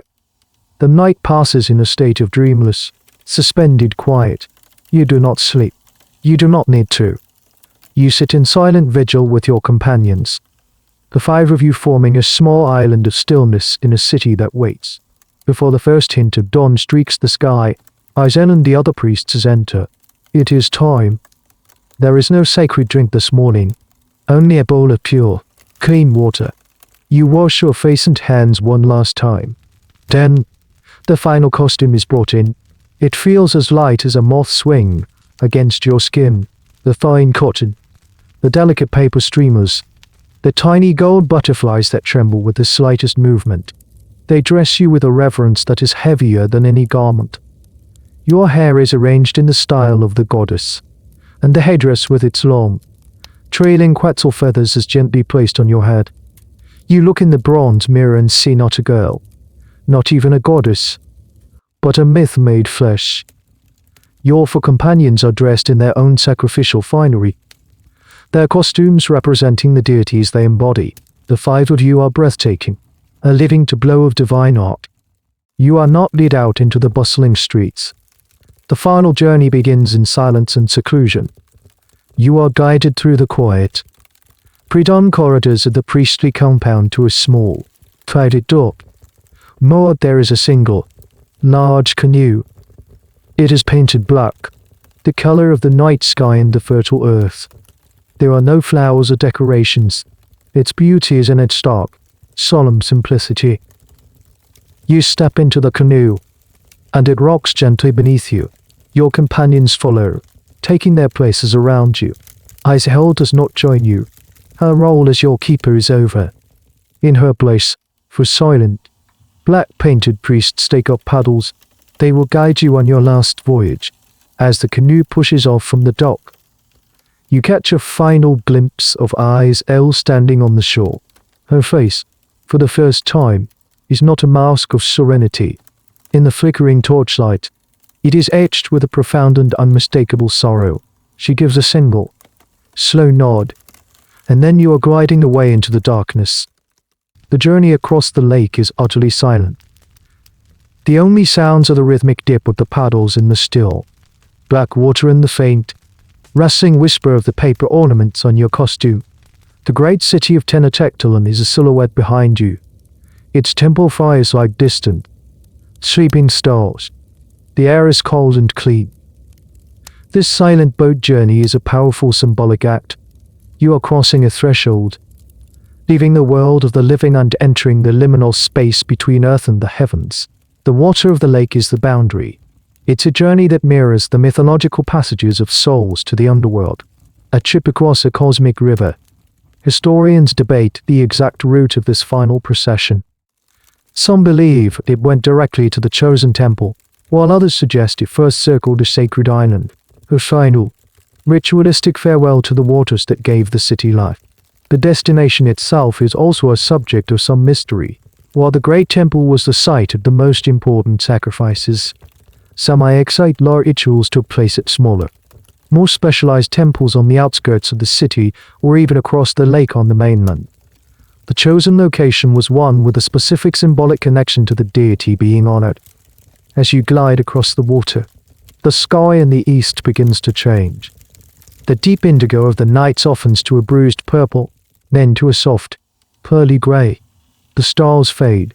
The faint outline of the mountains becomes a sharp, black line. Then, you see your destination. It is a smaller temple, standing alone on a small island near the shore. It is not a grand pyramid like the ones in the city center, but a more ancient, more austere structure. Its stone steps seem to rise directly out of the water. The priests guide the canoe to a stone landing at the base of the pyramid. The journey across the water is over. As your bare foot touches the cold, damp stone of the first step, the sun, in perfect, magnificent timing, breaks over the distant mountains. The first rays of light strike the top of the temple, bathing it in gold. Your final ascent will be a walk into the dawn. The first ray of sunlight touches your face. It is warm, a stark contrast to the cold stone beneath your feet. The silent journey is over, and the public ritual begins. The shores of the lake surrounding the small temple island are packed with people. They have been waiting all night. Their silent vigil now turning into a wave of sound below. Mournful call of conch shells, but deep, steady beat of drums. You stand at the base of the pyramid. It seems to loom over you, a man-made mountain connecting the earth to the sky. You look up the steep flight of stairs, a narrow, unforgiving path to the summit. Your four companions stand with you, their faces pale but resolute in the dawn light. This is a journey you must make alone. Their own final moments will come after yours, in a separate, less public ceremony. They are here as your honor guard, your final witnesses. You are handed the small clay flutes, the instruments of your farewell. They feel familiar in your hands, extensions of your own breath. You take the first step. The climb is slow, deliberate. It is not a race. Each step is a performance, an act of ritual shedding. On the first few steps, you play the haunting, descending melody you know so well. The clear, sad notes drift out of the water. A final, beautiful song for the world you are leaving. The crowd on the shore falls silent, listening. Then, after a few steps, you pause. You lift one of the flutes. The one that represents your childhood, the girl you were in the market. You hold it up for the crowd to see, and then, with a sharp, decisive movement, you strike it against the stone riser of the step. The sound of the shattering clay is shockingly loud in the quiet air. The note is silenced forever. You drop the broken pieces and take another step. You continue this pattern, climbing, playing the diminishing soul, and then breaking another flute. With each shattered instrument, you feel a piece of yourself breaking away. The memory of your family's faces, the feel of the sun on your skin during the festival, the taste of the sacred drink, the weight of the golden jewelry. Each one is a note in the song of your life, and one by one, you are silencing them. This process, the deliberate destruction of the flutes, is a brilliant piece of psychological design.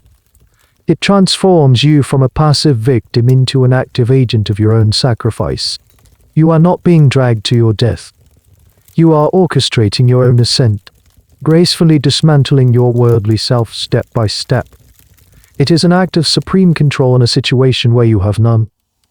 There is a historical debate about the emotional state of the Ixiptla during this final climb. Some early Spanish accounts, often colored by their own biases, describe them as weeping or being dragged up the steps. But many Aztec sources and modern interpretations suggest the opposite. Conditioned for a year, often under the influence of psychotropic substances, and fully immersed in the cosmic importance of their role, they likely ascended with a sense of ecstatic purpose, a calm dignified resolve. Your climb is not one of fear, but of fulfillment. You reach the midway point of the stairs. The sun is higher now, and the world below is laid out in stunning detail. You can see the canoes of the onlookers, the faces on the shore. You are above them all now, in a space between the earth and the heavens. You play the melody on your few remaining flutes. The song is simpler now, sparser, lonelier. You break another flute. The sound echoes. As you near the top, You have only one flute left. You take another step and play the final, simple, descending notes. It is the saddest and purest sound you have ever made. Then, you break the last flute. Silence. The music is gone. The song is over. You have given away everything. You stand for a moment, empty-handed, on the top step just below the summit platform. You have arrived. You have shared your past, your memories, your attachments. All that remains is the final offering.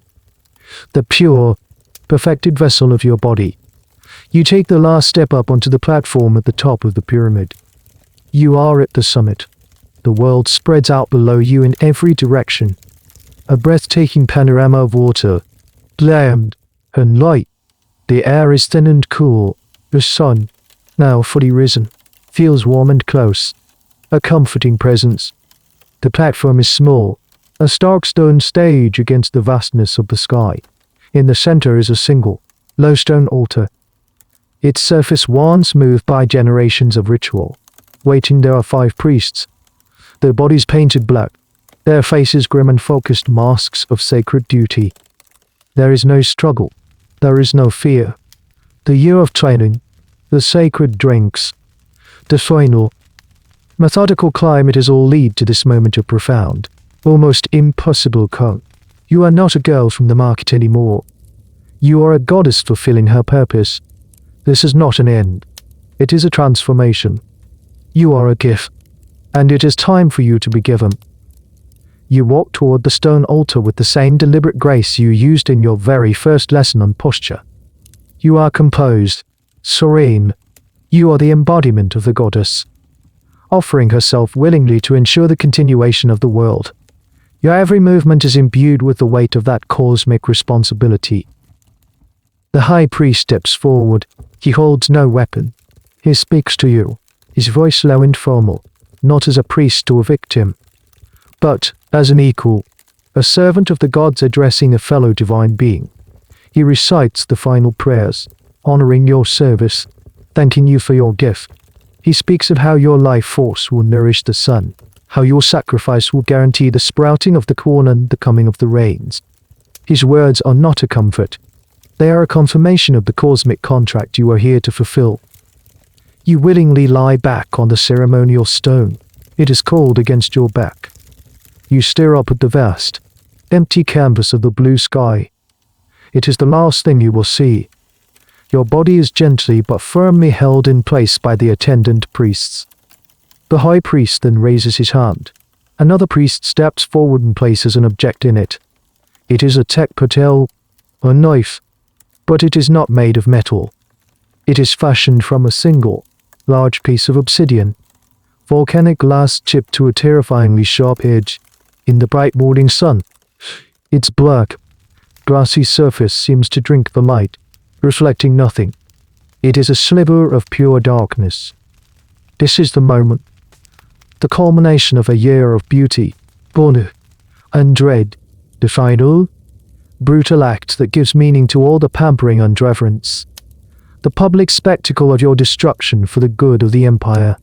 Historians, relying on Aztec codices and the often horrified accounts of Spanish chroniclers, have described what happens next. It is a swift, practiced, and deeply ritualistic procedure, an act of shocking violence performed with the precision of a surgeon and the reverence of a prayer. The goal is to offer the heart, the Teotl, the seat of the life force, directly to the sun. But for you, in this story, we will not linger on the physical act. We will stay in that final moment of peace. That last look at the endless blue sky. That final, quiet breath. It is a moment not of pain, but of release. A moment where the line between the human and the divine, between life and energy, dissolves completely. You are no longer a body. You are pure offering. You are light. You are a story. And as the obsidian reflects the sun for a final, blinding instant, your purpose is fulfilled. The sun has been fed. The world is safe for another day. Your story does not end on the cold stone of the altar. In the worldview of the Aztec people, it has just truly begun. What happened to your body was a sacred act. And what happens next is just as important. A final weaving of your physical self back into the fabric of the cosmos. Your spirit, your Tlatelolco, has already ascended, a flash of energy given to the sun. Now, your earthly vessel completes its journey. The crowd below has witnessed the climax from a distance. A dramatic tableau silhouetted against the morning sky. They saw the flash of the obsidian knife. They saw the priest hold something high for the sun to see. A great, collective sigh seems to pass through them. It is done. The contract is honored. The gods are pleased. Your sacrifice, and those of your 4 companions who follow, becomes immediate legend. That very evening, storytellers in the plazas will speak of it. They will not speak of a terrified girl, but of a brave goddess who walked willingly into the dawn. They will describe the beauty of your final costume, the haunting melody of your flutes, the serene look on your face as you climb the serpent of stone. Your story becomes a tool, a lesson in duty and honor, whispered to children as they fall asleep. Your name, not your birth name, which is now lost forever, but the name of the goddess you embodied will be praised in the temples. Your sacrifice will be recorded in the sacred codices, a new glyph painted on deerskin to mark the year the gods were so well pleased. You have achieved a form of immortality, not through living, but through the memory of your death. There is a much debated and poignant belief among the Aztecs regarding the afterlife of those sacrificed.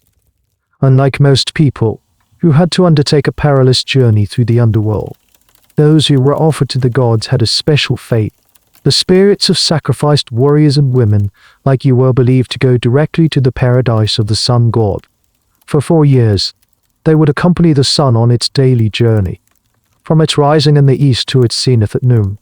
Their afterlife was one of eternal light, song, and dance in the presence of the god they nourished. And the story continues.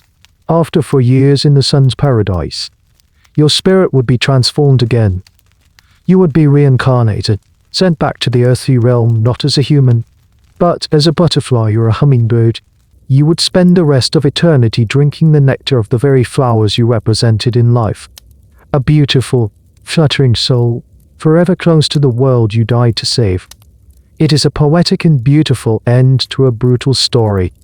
So when a child in Tenochtitlan sees a hummingbird flitting from blossom to blossom in a China MPA garden, a mother might whisper, "Look, that is one of the brave ones, one of the god-bearers. Come back to visit us." You have become a part of the natural beauty of the world. The academic debate over the true nature of these rituals will, of course, never end. Was it a cynical to love state control? A way to terrorize the populace into submission? Was it a genuine act of profound, if alien, religious faith? Was it a desperate attempt to make sense of a harsh and unpredictable world, where famine and disaster were always close? The truth is likely a complex mixture of all of these things. But for the people who lived it, for the girl who was chosen from the crowd, it was simply reality. Your body, once a simple, anonymous vessel, became the focal point of an empire's hopes and fears. It was perfected, honored, worshipped, and ultimately consumed. You were a single, perfect flower, grown in a sacred garden for 1 year, only to be plucked and offered to the sun, ensuring that all the other flowers would have a chance to bloom. Your story is a testament to the terrible beauty and the beautiful terror of a world where gods walk the earth, if only for a year. Then now, the world of the ancient city begins to fade. The sharp edges of the pyramids soften, and the scent of copal smoke drifts away, replaced by the quiet and the stillness of your own room. The story, with its vibrant colors and its deep, somber heart, has been told. It was a journey into a time and a place so different from our own. But that world can rest now. Its work is done, and so is yours. There is nothing left for you to do but to let go of the story, to let go of the day, and to allow the gentle pull of sleep to guide you into your own quiet dreams, a place where you are safe, ensound, and perfectly at peace. The final word has been whispered. If your mind is still gently stirring, you're welcome to drift into another of my stories. If not, I wish you a deep and peaceful slumber. Good night.